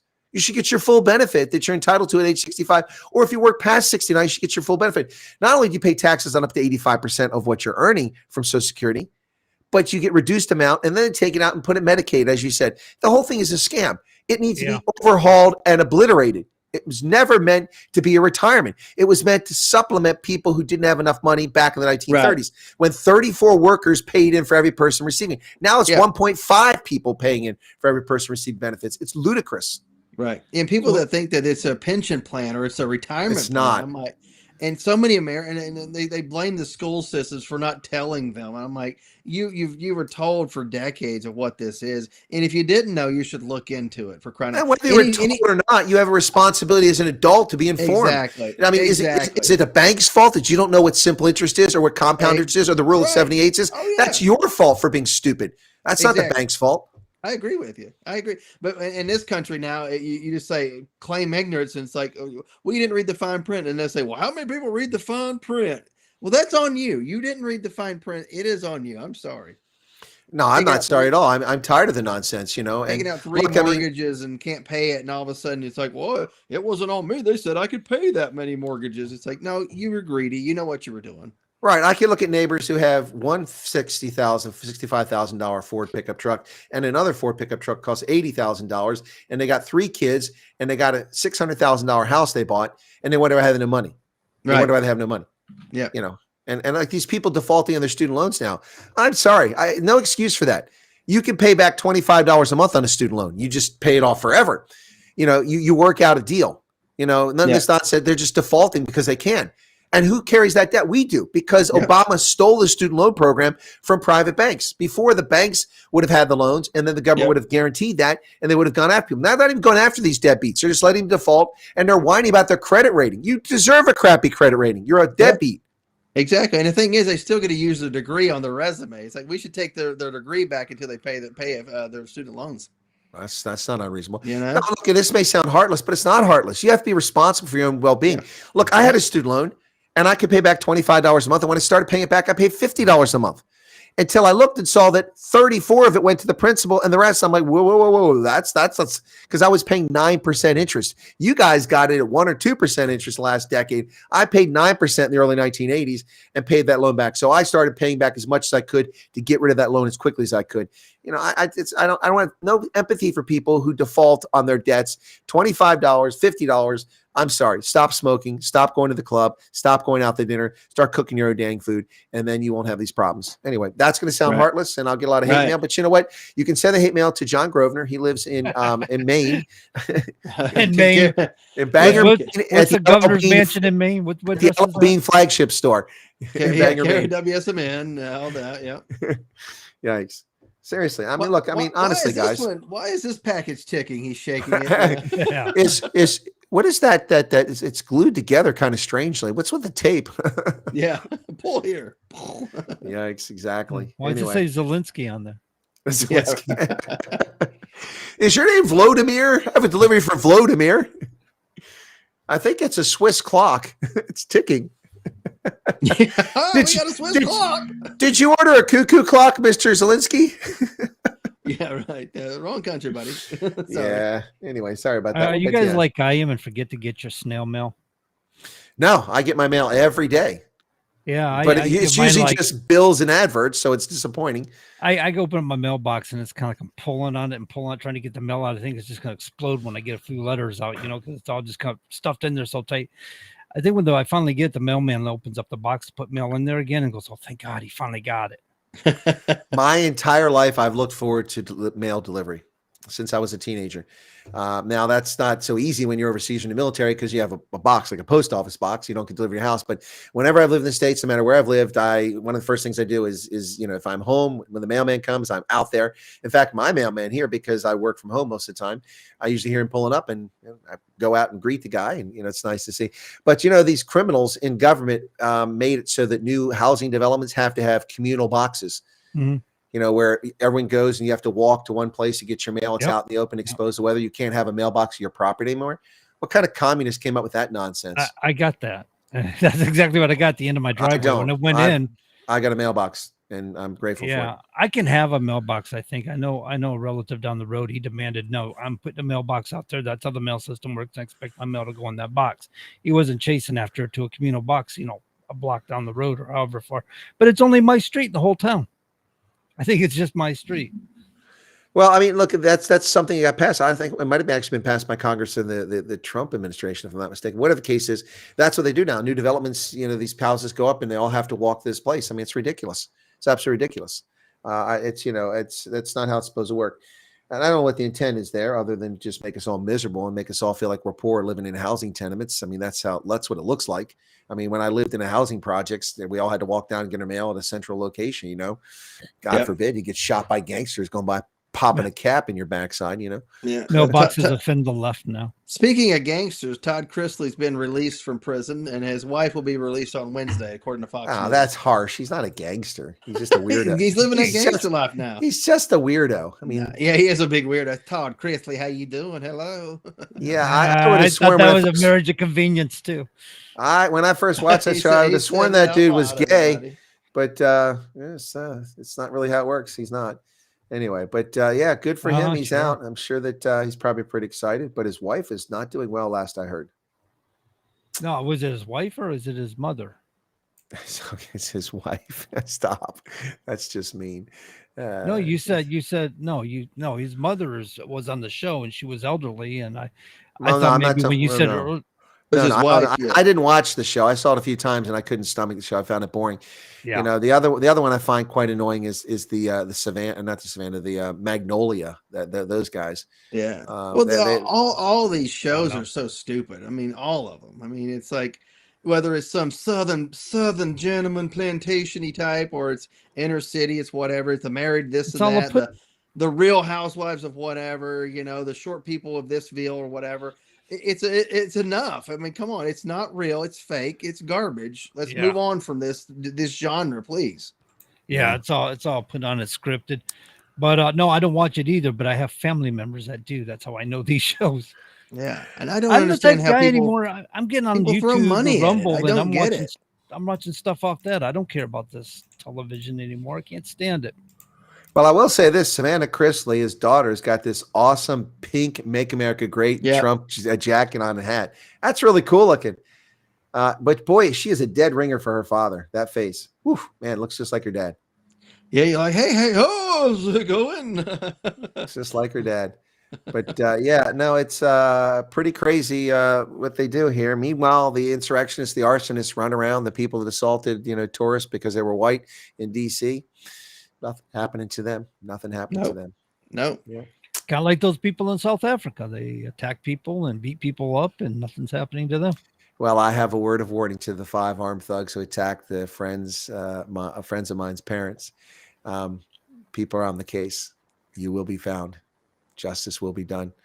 This isn't being left to the hands of the police. Well, you were an intelligence officer, right? You might have a few connections. Well, someone's on the case. I'll leave it at that. All right. Someone is very good at what they do. Well, speaking of, injustices, of course, the WNBA would be 26% poorer were it not for Caitlin Clark. It raised the stature of the league and increased revenue for the league by 26% in all the games she was at a minimum. Some games she increased it exponentially because teams were just boring and nobody went until Caitlin Clark showed up. Well, early, the second game of the season, or first game, I forget which was, her and Angel Reese were playing, and she did a hard foul, an intentional foul on Angel Reese. It wasn't malicious. It was a hard foul. It's a basketball foul. Angel Reese got up like a clown and charged after her and called her names. And the crowd booed Angel Reese when she shot free throws. Well, the black supremacists in the WNBA immediately claimed that the fans were racist in Indiana, and the WNBA started an investigation. And of course, all the black supremacist television announcers who cover the WNBA, they began screaming racism and blaming the fans. And it turns out, of course, there was nothing racist said. No one said anything racist. Anytime you criticize a black woman, you're racist, according to these idiots. And so, a league that's overwhelmingly full of black lesbians should stop crying wolf when the wolf isn't there. Right. Otherwise, you're going to wind up getting a lot of people that dislike you because of your stupidity. A league that requires mainly straight males to play basketball to subsidize your league. I'm not making fun of you. I'm not saying you're not good basketball players, but you're subsidized by mainly straight males playing basketball. Well, however the league is or isn't making money, the instant, and meanwhile, in her freshman season, her first season, her rookie season in the WNBA, Caitlin Clark was the victim of racist physical assaults that would have led to assault charges. It would have led to assault charges had she been attacked like that on the street. And they weren't hard fouls. She was attacked from behind, tripped from behind, punched from behind, knocked down, knocked down after a successful layup, knocked over, endless racist attacks because of the jealousy of these black women who couldn't attract flies if they were standing with sugar coated on a hot summer day in Savannah, Georgia. Because they're not appealing, they're not entertaining, they're not exciting. Now, that doesn't mean there aren't great black players. Cheryl Swoops was amazing. Lisa Leslie was amazing in the league. But the point here is that these whiny crybabies who were getting nowhere and nobody watched their boring league. I've been to WNBA games. I've watched paint dry, which was much more exciting. I've gone to the Washington Mystics. I want to talk about boring. Look, I don't want to go watch a professional sports game in an arena that holds a high school team. That's what I went to in D.C., on the southeast corner of D.C. in Anacostia. That's where they played at the time. Now they fill 18,000-seat stadiums because of Caitlin Clark. And when Angel Reese comes there, because people want to see her too, they fill it. And instead of embracing this amazing development, the most exciting player to enter the WNBA in the history of the league, because she's white and a heterosexual, they lose their minds. Yep, bingo. Nothing more needs to be said. They absolutely lose their minds. Well, a lot more needs to be said. These racists need to be called out. They need to be called out, and they need to apologize. Yep. Anyway, it's obnoxious. I mean, we saw this last year. None of us screamed racism when it was clearly a racist attack because she was white and they were jealous, or maybe it was just a jealousy attack. But none of us screamed racist last year when she was physically assaulted on the court over and over and over again. Right. And then she taps a player and gets an intentional foul call last year. This foul on Angel Reese was an intentional foul. She was going to get an uncontested layup, and Caitlin Clark stuck her hand in there and smacked her arms down. It was a hard foul. I've been fouled like that. I didn't get up and go, "Hey, you're a racist." It's stupid. Yeah. But that's you're racist. Get out of here. Come on. And if she did that playing out on the street somewhere, you tried to say that it was a racist foul, you get laughed off the court. Exactly. People wouldn't play with you because you're stupid. No. But that's the WNBA. It's hard to take a league seriously when everything's racist. Every time that something doesn't give away, it's racist. It's like the NFL. The NBA is 78% black, but 11% of the population is black. Now, how is that racist? The starting salary for WNBA or for NBA players is north of $1 million a year now, if I'm not mistaken. Last time I looked, it was $909,000 guaranteed rookie minimum, regardless of how often you play. The NFL is 53% black. Yeah, I mean, honestly, with that minimum paycheck, you could honestly that's $500,000 a year. The NFL guaranteed rookie minimum. Yeah, if you manage that, say that $1 million, you could almost set yourself up for life if you were smart about it.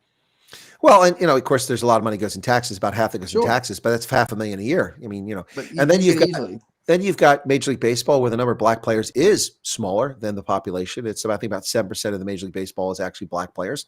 Right. That's because a lot of black players don't grow up playing baseball anymore. It's just not the case. Back in the day, Right. that was a big sport for black kids growing up, was baseball, but not so much. Now a lot of them, they migrate to soccer now instead of baseball anymore. And then of course they cry about the NHL. Oh, not enough black players. I'm sorry. Where do we play hockey? Minnesota, in Dakota, and Right, Maine, yeah. and Michigan. Not a lot of black folks in the Upper Peninsula of Michigan, where it's freezing cold. So it's unusual. It's also a sport that requires a bit of money. You got to Yeah. buy skates, you got to buy sticks, you got to buy equipment. And so if you want your kid to play, you got to have a little bit of money to start with, and not a lot of folks have that. Right. So it's not surprising that 90+% of the players are white. But you're right. But sports that require less equipment, let's say basketball as an example, or soccer, essentially you need some okay shoes and a ball, and you can play. You Right. know, and That's it. why it's so popular all over the world, because you can just Right. take a bunch of tape, roll it into a ball, Sure, and kick yeah. it at a couple cans, and that's how soccer works. But you can't do that with ice hockey. You need a rink. That takes money. Or you need a frozen lake. That takes living in a freezing cold place like Canada or the north of the United States. You know, Right. you can't live in Bowling- Florida. You can't live in Florida and go out to the pond. It doesn't freeze in wintertime. Right. Yeah, but Bowling, somebody, you have to, where? bowling, Sorry? you have to be a fat old white guy with a six pack, right? No. just The really good bowlers aren't fat at all. They're No, fit. I'm kidding. So they're somebody really good. they said over here they heard America won a hockey game for the first time in 90 years. No, that's not what happened. The United States won the World Hockey Championship for the first time since 1934, if I'm not mistaken. The Swiss lost to the Americans 1-0. It was an incredible victory. We've won Olympic gold in ice hockey. We did that in 1980. We did it in 1960. We did it in 1930 something. So I think we've won 4 or 5 Olympic golds. We've won junior World Hockey Championships, but we've never won this hockey championship, World Hockey Championship, since the 1930s, which is amazing that America's had such a long break. The Swiss have heartbreak. For the 4th time in a dozen years, they lost the championship game. They lost 1-0. They're heartbroken.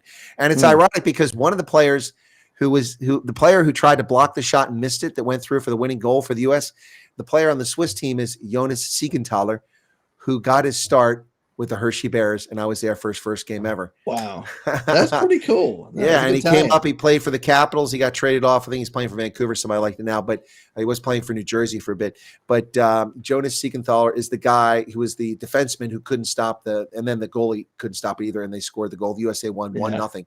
It's amazing. Amazing.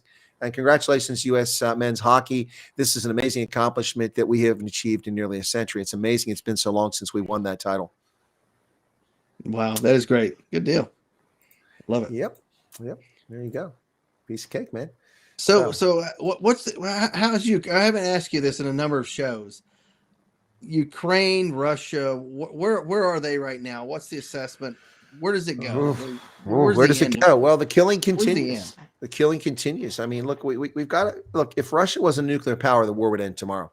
Yeah, the U.S. could just shut these people down. we could get but because they've got nuclear weapons, that's not going to happen, and that's the problem. And Volodymyr Zelensky doesn't want peace. Putin doesn't want peace.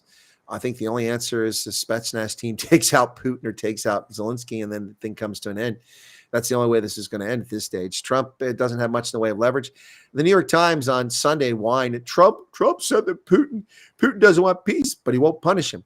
Okay, Trump said that on Sunday he was going to apply sanctions. So they ran a story hours before Trump announced he's going to put more sanctions on Putin. It's just comical that the media just running around trying to create chaos. Look, what options does Trump have? I mean, most of the sanctions you could put against Russia are there. The problem is that Russia made contingency plans before they ever attacked. He went to China. He talked in Beijing to Xi Jinping, and Xi Jinping agreed to buy timber and iron and steel and coal and oil from Russia and give them hard currency in return. Yeah. So Russia's been able to survive because of Chinese communists. If you want to stop Russia's economy, war economy, you need to sanction China. Nobody's talking about that. I've said this since 2022, since before he invaded in February 2022. I said he just came back from Beijing. He's got a deal. He'll be able to avoid any sanctions the U.S. puts on him because of this deal. And that's what's happened. So if you want to stop Russia's war machine, you have to sanction the Chinese and force them to stop buying the commodities from Russia, and then Russia will collapse. And then the war will end. Over. Yeah. I kind of thought that's what we were doing to Ukraine. We kind of cut them off and said, we're not funding your war anymore. Well, the warmongers from the fascist German government have stepped in and offered to supply them all the weapons they want. The Europeans are warmongers. They're selling weapons. We've already found the German company violating the sanctions, trading sensitive communications equipment to the Russians in violation of EU sanctions. The Germans are corrupt, evil bastards. Sorry, can we say that, FCC? Yeah, we can say that word. Evil, evil terrorists. Yeah, that one's okay. They're evil, evil, evil. They did the same thing in Iraq for 16 years when they had sanctions and it was oil for food program. The Iraqis were getting weapons and they were getting precursors for chemical weapons from German companies, selling them in violation of the UN sanctions. And no one ever prosecutes these German companies. Why is that? Why are they not prosecuted? And the French companies that were doing it. But this time it's the Germans. Well, they got no authority to prosecute, right? I mean, oh no, the European Union has sovereignty over these countries. They can prosecute. Yes, and the International Court of Justice can also bring a decision against a country too for its behavior. But no one ever takes the German companies or countries to the country or the companies to task. The German courts should be taking these German companies to task and fining them and punishing them for their actions. But they're warmongers. The French, the UK, the Germans, they all want the war in Ukraine to continue. There aren't enough Ukrainians and Russians that can die to make them happy. They want to bleed these countries dry of their population. But our hands are clean to it now. No, our hands aren't clean. Joe Biden gave $250 billion to fuel this war. I said now, not before now. I don't know that our hands are clean now either. I haven't heard about our special advisors from special forces being recalled. As far as I know, they're still there. So I don't know their hands are entirely clean. Right? I don't know. Yeah. I'm hearing more Trump tariffs. If our hands were clean, we would have a story about them being pulled out of there, and we've not seen anything like that. That would be. Well, we're not supporting the war any longer since Trump has been in office. We're not giving them money for warfare, right? We're not giving them more machines. As long as you have troops on the ground in any capacity, you're supporting it because you're funding them at least in some capacity or another. So you're saying we still got troops over there? To my knowledge, we had special forces troops advising. That's why we also had people there for air defense. Ridiculous. Well, why are we still now? Trump is. We need to pull away. Is what we need to do. I heard that. I don't know if it's true. I'm trying to find a story to confirm it, but a couple people today mentioned that Trump authorized the use of long-range tactical missiles. I mean, so we're talking about ATACMS. That was a permission that was rescinded, I thought, when Biden left office. They allowed, and here's the thing: the Ukrainians claim that they're defending their country, yet they're launching ATACMS hundreds of kilometers into Russia, attacking civilian targets. Those are crimes against humanity. That's not a military target. You can't bomb cities. That's what the Ukrainians are doing. And yes, I know the Russians are doing it. That's not the point. We're talking about the Ukrainians and using U.S. ordnance built by Americans, shipped to Ukraine to murder Russian citizens. But yeah, that's not right. Ties us directly to it. Yeah, it's not right. I mean, it's one thing for the Ukrainians to fight the Russians. The Russians retreat and they cross the border with Bradleys and Abrams and do a limited offensive to secure their borders. That's one thing going into Russia. It's quite another to fire missiles hundreds of kilometers to murder civilians in apartment buildings in Moscow or Kharkov. That's wrong. That's a crime against humanity. Why aren't we not preferring charge against Volodymyr Zelensky for his war crimes? Just like Putin. They're both guilty of war crimes. Yep. Yeah, that's true. That's true. Absolutely. Honestly. According to Fox News, they're going to send the White House is going to send a $9.4 billion Doge cut package to Congress next week. My question is $9.4 billion. That's way too small. That's like 3 hours of government expense per day. I mean, 9.4. Yeah, of course that'll get bipartisan support. 9.4. They'll be like, yeah, we did something. No, that's like don't buy any Kleenex for a day. For 3 hours. Come on. That's just pure insanity. I mean, honestly. That's nothing. But Republicans, what they're going to do, they're going to be like, look what we did. We made cuts. Reelect this. Come on now. Horrible. And the Democrats are going to be like, look what we did. We stopped Doge. We only got we forced them to compromise and only give up $9.4 billion. Yes, victory. Well, Democrats are as popular as venereal disease these days, so I don't think they're going to be able to claim any success of any sort. No. Yeah, they are just really unpopular, which they deserve. It's richly rewarded for their behavior. It's been beyond the pale. Yeah, it's funny as AOC is becoming more and more the leader of the Democrat Party now. It's kind of weird, and people are actually following her within Congress. It's weird. Are you serious? I thought it was Jasmine Crockett. Oh, that's another one. Yeah, I mean, just these nutters that they're following. She'll be a running mate. Yeah, there you go. Wow. I mean, if trends continue, I mean, I could see something happen where you get some moron like her, vying for the speakership in the next decade or less. or less. Wow, I mean, you already got Chuck Schumer as well. He was a leader, Senate Majority Leader last presidential term. But does it get any lower than that? Nancy Pelosi, does it get any lower than that? Yeah. AOC, it gets lower than that. Ilya Omar, Ayanna Presley, Jasmine Crockett. The list is endless of these twits. Well, those are the ones we don't want to date, though. No, you're right. That's AOC is the only one we want to date. As a Republican, I'm just pining after AOC. It's the booty, man. It's the booty. It's all about the booty. She's got that J-Lo booty going on, and we all just dying for some of that lady. It's not the donkey smile. Okay, let's not be mean, folks. I was being nice. I was complimenting her. No, there was a song that just come out recently about AOC and stuff, and reference that she has a smile like a donkey. And I was going to write down some of the lyrics to elaborate on tonight, and I forgot to write them down. Yeah, well, it just shows you what a clown car show Congress is. Mm-hmm. We're not alone. The British Parliament's just as ridiculous. The German Bundestag is ridiculous. South Africa's Parliament's even more ridiculous.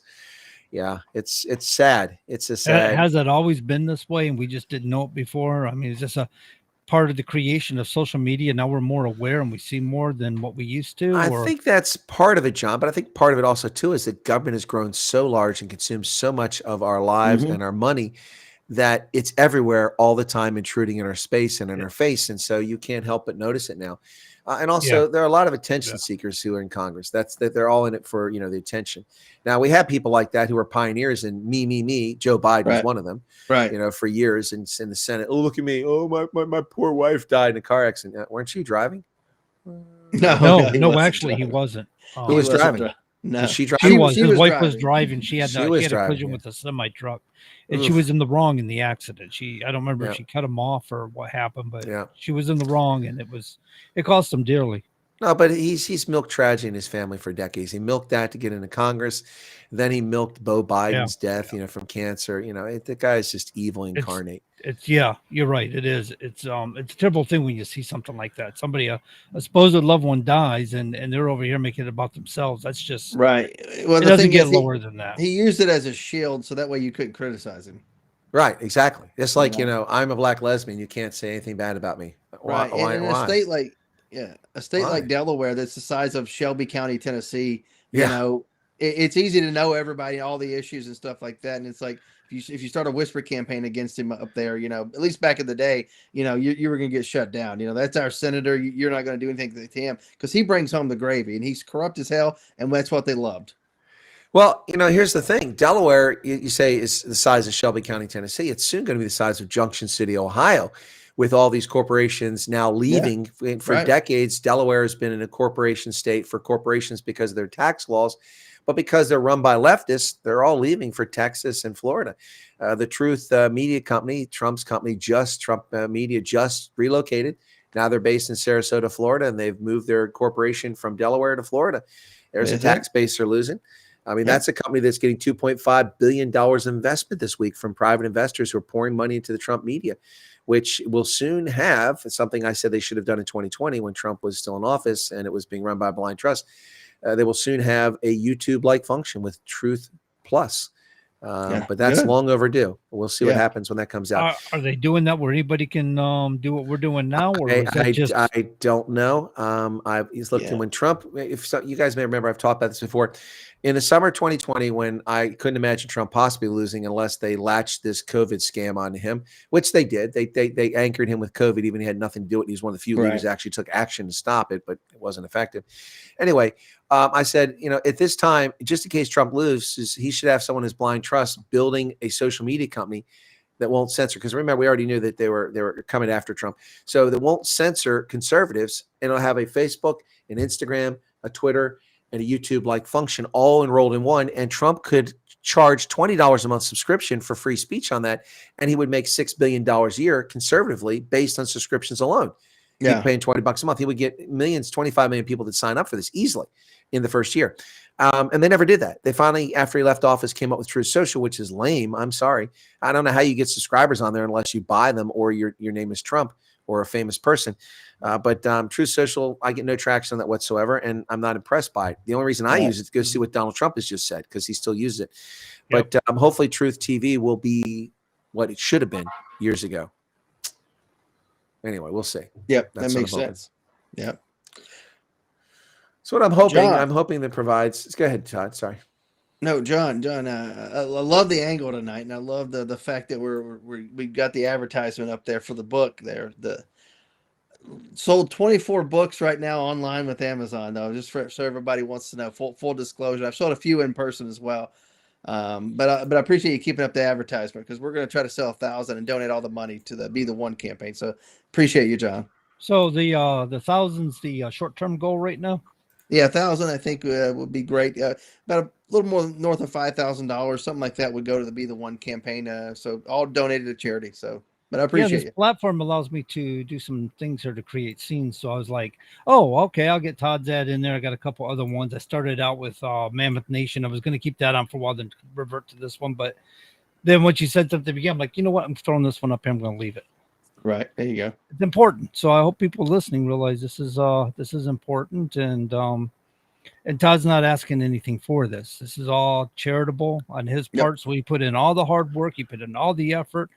And it's an affordable book. I mean, it's not like anybody's going to break the bank buying it. So by all means, ladies and gentlemen, pick it up. I think you'll enjoy it. Yeah, that'd be great. I appreciate it. Yeah, a few other people helped out. Carrie, Ellie, and Anna, and Susie helped me put it all together. Oh, nice. It helps to have a team. Yep, absolutely.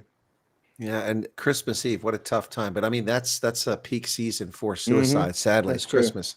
Yeah, which a lot of people don't realize. You'd think that it'd be a happy time, but for a lot of people, the suffering they're going through, that's when they end it. Unfortunately, suicide's a horrible thing.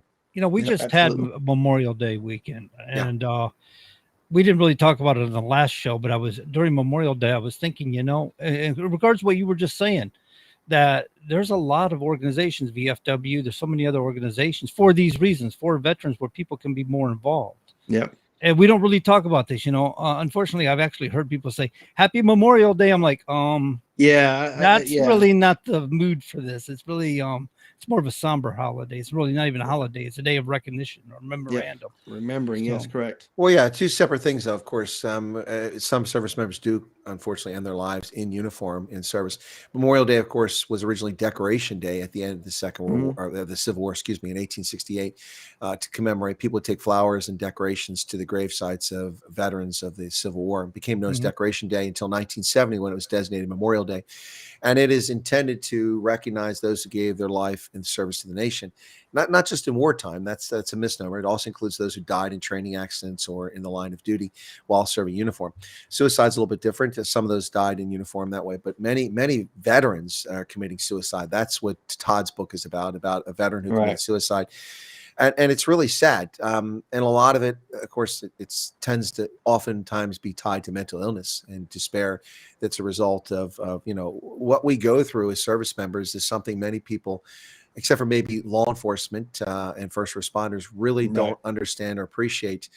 Look, I'm not downplaying. A lot of people go through a post-traumatic stress disorder for spousal abuse or abuse as a child or a traumatic incident in their life. But what I'm saying is that it's a little bit different than what you go through in uniform.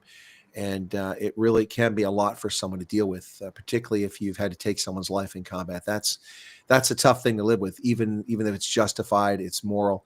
It's still a hard thing to live with, and it's just tough. And it's not just that, though. I mean, I think one of the big reasons, and Todd, you can probably expound on this a little bit, but one of the big things I've seen, and this I saw early when I left uniform, not for me, but for other service members, when I was asked to participate in Wyoming Catholic College, went out to the Wind River area of western Wyoming, and we went out on basically a bivouac. And went hiking out in the mountains, and then we talked to veterans who were having a hard time adjusting. And I was taken aback by the fact that some of these people have been out of the military for 20 years or longer, and they're still having a hard time adjusting to civilian life. But I mean, one of the things that you lose, and it was especially poignant in this gathering, Todd, you would appreciate, because you've done some stuff that's been unique, and I did unique things, but these were special operators, SEALs, Air Force Special Ops, Delta Force, Rangers, people like this. And they don't have that sense of camaraderie and teamwork, and you rely on that person to your left and that person to your right. And whether you like them or not, you're a team and your life depends on them. and then you leave the uniform, and the world's an evil place. I mean, if I were to judge my life based on the way I've seen people behave last year in Pennsylvania when I ran for office, and the way I see people behave who are community members who attend our veterans organization and their despicable behavior, I could see why people could be driven to despair, because we don't behave like that in uniform. No, we don't absolutely. do that. We respect our brothers and sisters in uniform, even if we don't like them, because we have to. And then we learn to count on and trust them. It's not like Vietnam. It's professional military. And I could see not just the trauma and the difficulty dealing with conflict and warfare and possibly taking someone's life or nearly dying or being traumatically wounded. That's one aspect. But the other aspect is that support system, that whole thing a lot of people grow to depend on. And Todd, that's why I made the specific point that I was always a soldier, but it wasn't my sole identity. Right. I always functioned outside of uniform, and I always ensured that I kept those two things separate. So that same thing. Because unless we die with our boots on, we all become civilians. Right. Exactly. And I agree with you. And it's funny coming back home, getting involved politically and running for office. And it's funny is serving alongside some people, and you've noticed people you didn't get along with, or people that in a unit that didn't get along with each other, didn't like each other, but outside of that unit, somebody picks on the other one. They're there to stand up for them. I mean, thick as thieves as soon as they need to stand up for each other. But behind the closed doors, they hate each other. I've seen that. But let somebody from that other unit step up and say something. It's on at that point. That's what you call brotherhood. Absolutely. Yeah. And then you get out in this political world, you talk the backslapping and all this. Oh, that's my buddy over there. That's my friend. And it's like just 2 seconds ago, he was talking about how despicable SOB the person is. But, we're good pals and fun. And, we love each other. And then it's nonsense. It's not true. The political world, I mean, it's some of the most cutthroat, evil people, I think, in some instances. I mean, some of the best people for sure get into public office, but some of the worst people too, for a lot of the worst reasons. And those are the things that we as voters have got to cut these people out. I don't care if they've been the best pal that's been hanging around slapping you on the back every time they see you. Look at their record. Look at what they do for real. I mean, pay attention to them. I mean, there's quite a bit of difference in the brotherhood in politics and in, of course, the military, without a doubt. That just sparked me whenever you said what you said. Yeah, let me just interject one thing and then come back to the topic. There's some people in the chat saying not much has been said. Folks, I'm streaming this on Twitter, Rumble, and YouTube. And most people watching it from my platform are watching it on YouTube. So if you're on Rumble or you're on Twitter, that's probably why you're not seeing much in the way of chat, because people aren't chatting. It's not a natural chat platform. But he's on yours with the YouTube. I don't see his chat coming up over here unless my window's frozen. I guess my window froze. Oh no, it says paired, and from my window, and it's I think no, it just froze over here. Anyway, anyway, but let me get back to what you talked about there, Todd, and the book that you've authored. I want to, the scary thing is this. I mean, there were 20 plus million veterans just a couple years ago. And of course, with World War II veterans and Korea veterans dying off and almost all gone now, sadly, we're down to less than 100,000, I think, left who lived during World War II. Yeah. Vietnam veterans are going in larger numbers now too. And that's going to be a significant number of veterans, and that's going to reduce our numbers. But under 20 million living veterans now in the United States. And in 2017, when Brad departed this world, 45,390 veterans committed suicide that we know about. As you said, that's almost 4,000 more people than the capacity of Wrigley Field in Chicago, where the Cubs play. It's not a trivial thing, folks. And we don't need to be morose and talk about this, but I don't want to say there's no reason for anyone to take their life, but there's no reason that people can't get help. The Veterans Administration has a 24-hour hotline, a suicide awareness hotline. It's not the only one. There's civilian ones out there too, but the veterans one is staffed by people who served in uniform. Who have gone through these things and understand, appreciate many of the things that soldiers, sailors, Marines, airmen, and now I guess guardians and coasties have dealt with. And so if you know someone that's in trouble, help them. It's a toll-free number. Help them. Don't, and look, I mean, it's not easy because the warning signs aren't always there. In fact, oftentimes people are misled because people who are planning on doing this themselves oftentimes get their affairs in order. They seem upbeat in the days leading up to it. If you've not been around it, you've not observed it, you're very fortunate. But if you have been around suicides and observed suicides, you know that you can see some of the signs, but most people aren't attuned to it because it's just not natural for us to see that. but it's really sad that someone wants to end their existence. I mean, life is a truly amazing experience, I think, Todd, and I've had some pretty horrific things happen in my life, and it's something I've fortunately never even contemplated. I look forward to each and every day, even if it's a day filled with pain. I look forward to every day because I consider it a blessing. Well said. I would wholeheartedly agree with you. Yeah, I think one of the things about men entirely is you ask them how they're doing, they'll tell you they're doing fine, and they'll work hard to convince you no matter how bad they feel inside. They don't like to admit their pain. Well, I suppose that's a cultural thing, boys and girls. I mean, that's the way we're raised and what's expected of us. But I don't know how that plays out with millennials if they feel the same way. They seem very different than when we grew up, but I could be wrong in my. If you find them in a safe space, Chris, then something's wrong. Yeah, well, maybe safe spaces work. Maybe that's what keeps people from getting to the stage. But maybe it does. But it's More power I to don't them. know. I mean, but it's really sad. I mean, it's anyway. It is. I don't mean to be morose and bring people down, but if you're a veteran out there and you're listening tonight and something's gone horribly wrong in your life, or you don't see hope, you see despair, don't despair. There are people that actually care. They really do. People that don't know you, they care. Just because we've had similar shared experiences. I mean, I didn't know who the heck Todd McKinley was, and I got introduced to him, and he's a pain in the butt, but I still love him. Right. Love it. Yeah, no, but seriously, no, it's people care. They really do. And it's right. not just lip service like politicians give you. Yep. The Veterans Administration is funded for billions of dollars per year to help veterans, and it does help veterans. I'm not an advocate on behalf of the Veterans Administration. I'm just telling you what they actually do. It's like homelessness. If you have a genuine military veteran, honorably discharged, who is homeless, there's no reason for them to sleep under a bridge tonight or sleep in the weather. Yep. No reason whatsoever. It's true. They can be put into housing tonight. Temporary housing. It might be a hotel, might be a guest house, might be a B&B, but the Veterans Administration will get them off the street, and they will help them develop a plan and find them temporary lodging for up to a year. Now, after a year, if you can't sort yourself out, look, I mean, you can't be dependent on everyone else forever, but that should be enough. Most service members are go-getters at some point in their life, and if they've lost that drive, they can get it back. And sometimes all it takes is to help people get dignity back because something happened. Maybe they got divorced and they lost everything in the divorce, and they got to pay child support, and maybe they lost their job and their home was foreclosed on. They're living in their car. People lose their dignity. Yeah. And this is especially wears on veterans who've dealt with trauma and difficulty and also had a structured life when they're in uniform. Especially enlisted soldiers, you have a very structured life as a young enlisted soldier. I know I did. I mean, we had fun at the club 6 nights a week, but we had a pretty structured life. Yeah. All right. Well, I'm getting a little carried away, but that's a true story for part of my life. As soon as you said fall in the morning, you're business until you better be sober at 5:45. That's all I can say because they give breathalyzers. You'll be sober after PT though. Yeah, that's for darn sure. You'll sweat all that beer out, but but seriously, people had a structured life, and then there's nothing there for the structured life after that. That's a difficult adjustment for some people, Todd, isn't it? Particularly young enlisted soldiers who do 1 or 2 tours. That's true. Especially they've had somebody there, an NCO that's been their mother or father, day and night really for years. That's true. Yeah, and it's a cold, hard world out there, folks. Nobody's looking over your shoulder taking care of you. I mean, I know we have a generation of spoiled kids who think that that's everyone else's responsibility, but it's not. When you reach the age of majority, which is 18, by the way, you're supposed to make your own way in life. And you're not supposed to live in your parents' basement or, drive around a BMW that they're paying insurance for. That's not how life's supposed to work. You're supposed to get out there and make it on your own. And I don't want to hear about inflation, and how expensive the world is. It's always been expensive for everybody. They turn 18 going into the world. You live frugally.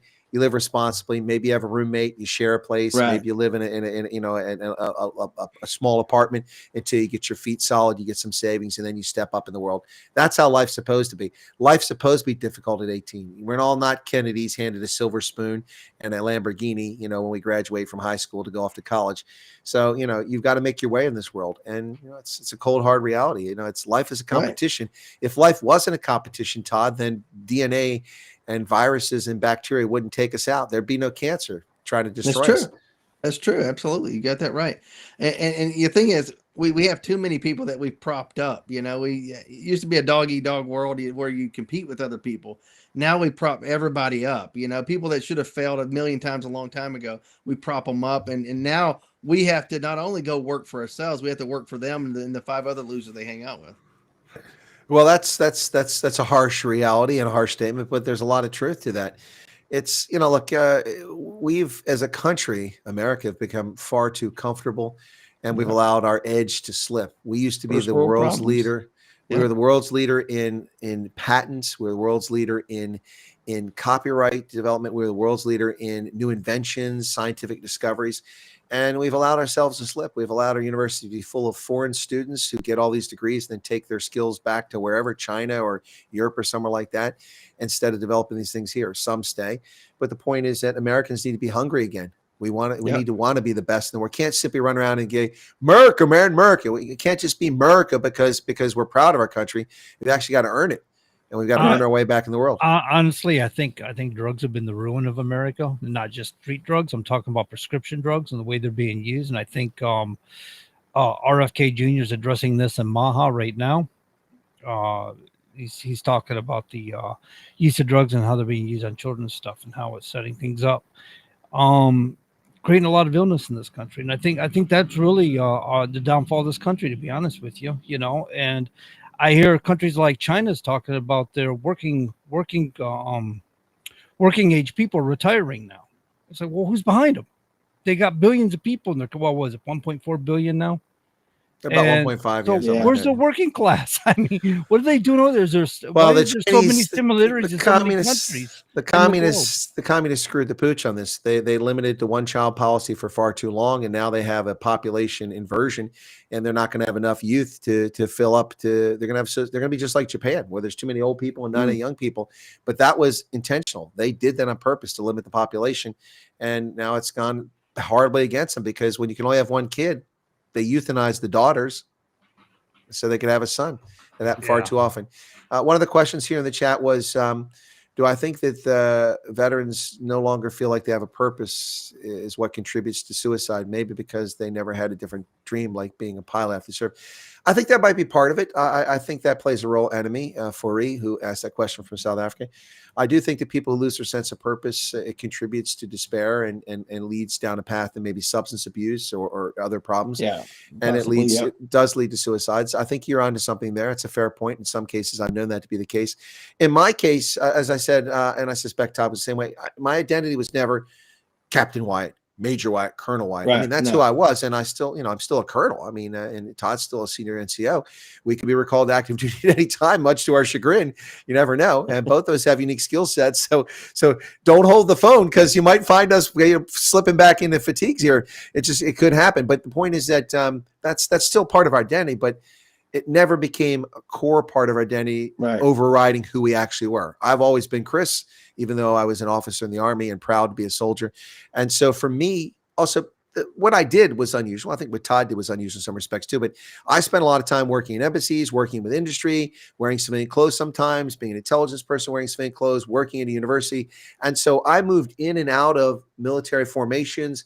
And so it was a natural, and it's something I was accustomed to when I worked at NSA and DI. I worked with lots of civilians. So for me, it was, even though not just the fact that I didn't attach it to my identity, but it was an easier transition for me. And people ask me if I miss the Army. I miss being a soldier, but I don't miss the Army. It's a bureaucratic mess. Yeah, absolutely. Yeah. I went 6.5 years essentially where I'd wear a uniform to do my DA photo once a year, and maybe occasionally throughout the year, but I went 3 solid years without wearing a uniform except for the DA photo. Yeah, well, but you need to get promoted, so you had to get that photo taken. Yeah, yeah. But I guess that's got to be a shock too. You got to make sure that you're staying fit during the time. You don't want to get a surprise after 3 years and not wearing your Class A's and try to put them on and the buttons pop off. Well, some of the units that you were in, and it's like they would sometimes do some PT, and it's like, if you show up the one time a month where you're doing PT, maybe if you're there, all right. But most of the Air Force and Navy, everybody else they're wearing some uniform that they hodgepodge together, because they, to that point, had never had an organized PT. Yeah. Right. Yeah. And now they're in technically an Army unit at the White House Communications Agency trying to do PT. And it's like, we don't know what the heck's going on. Why do you run in formation? This is stupid. Yeah, they don't run in cadence. They run out of step and trip over each other. No, look, for me, as I was a staff officer frequently, so I also always had to do my own physical training. So it was just natural exercise on my own.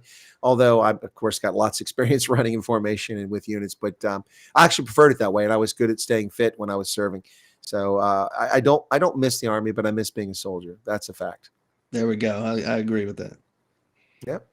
So, John, we're running up close to the end of the show. This time you want to close us out and say whatever we got to say to the folks? Well, yeah, we got some great guests lined up, ladies and gentlemen. Like I said, we have Pastor Jackson Lehmeyer coming on next week. After that, we're going to have a gentleman that's going to talk to us a little bit about Crowds on Demand. He was the founder of Crowd on Stuart Swart. And so, yeah, we got some guests lined up for next month, and I think y'all are going to get a good a lot of good information out of it. Also, Corey, I wanted to go back to a question you had asked earlier. Yes, Todd is the author of the book, Those Left Behind, Veteran Suicide, My Late Best Friend, Brad Bush. It says, I know you can't read it because you're probably on your phone, but it says by Todd A. McKinley, author.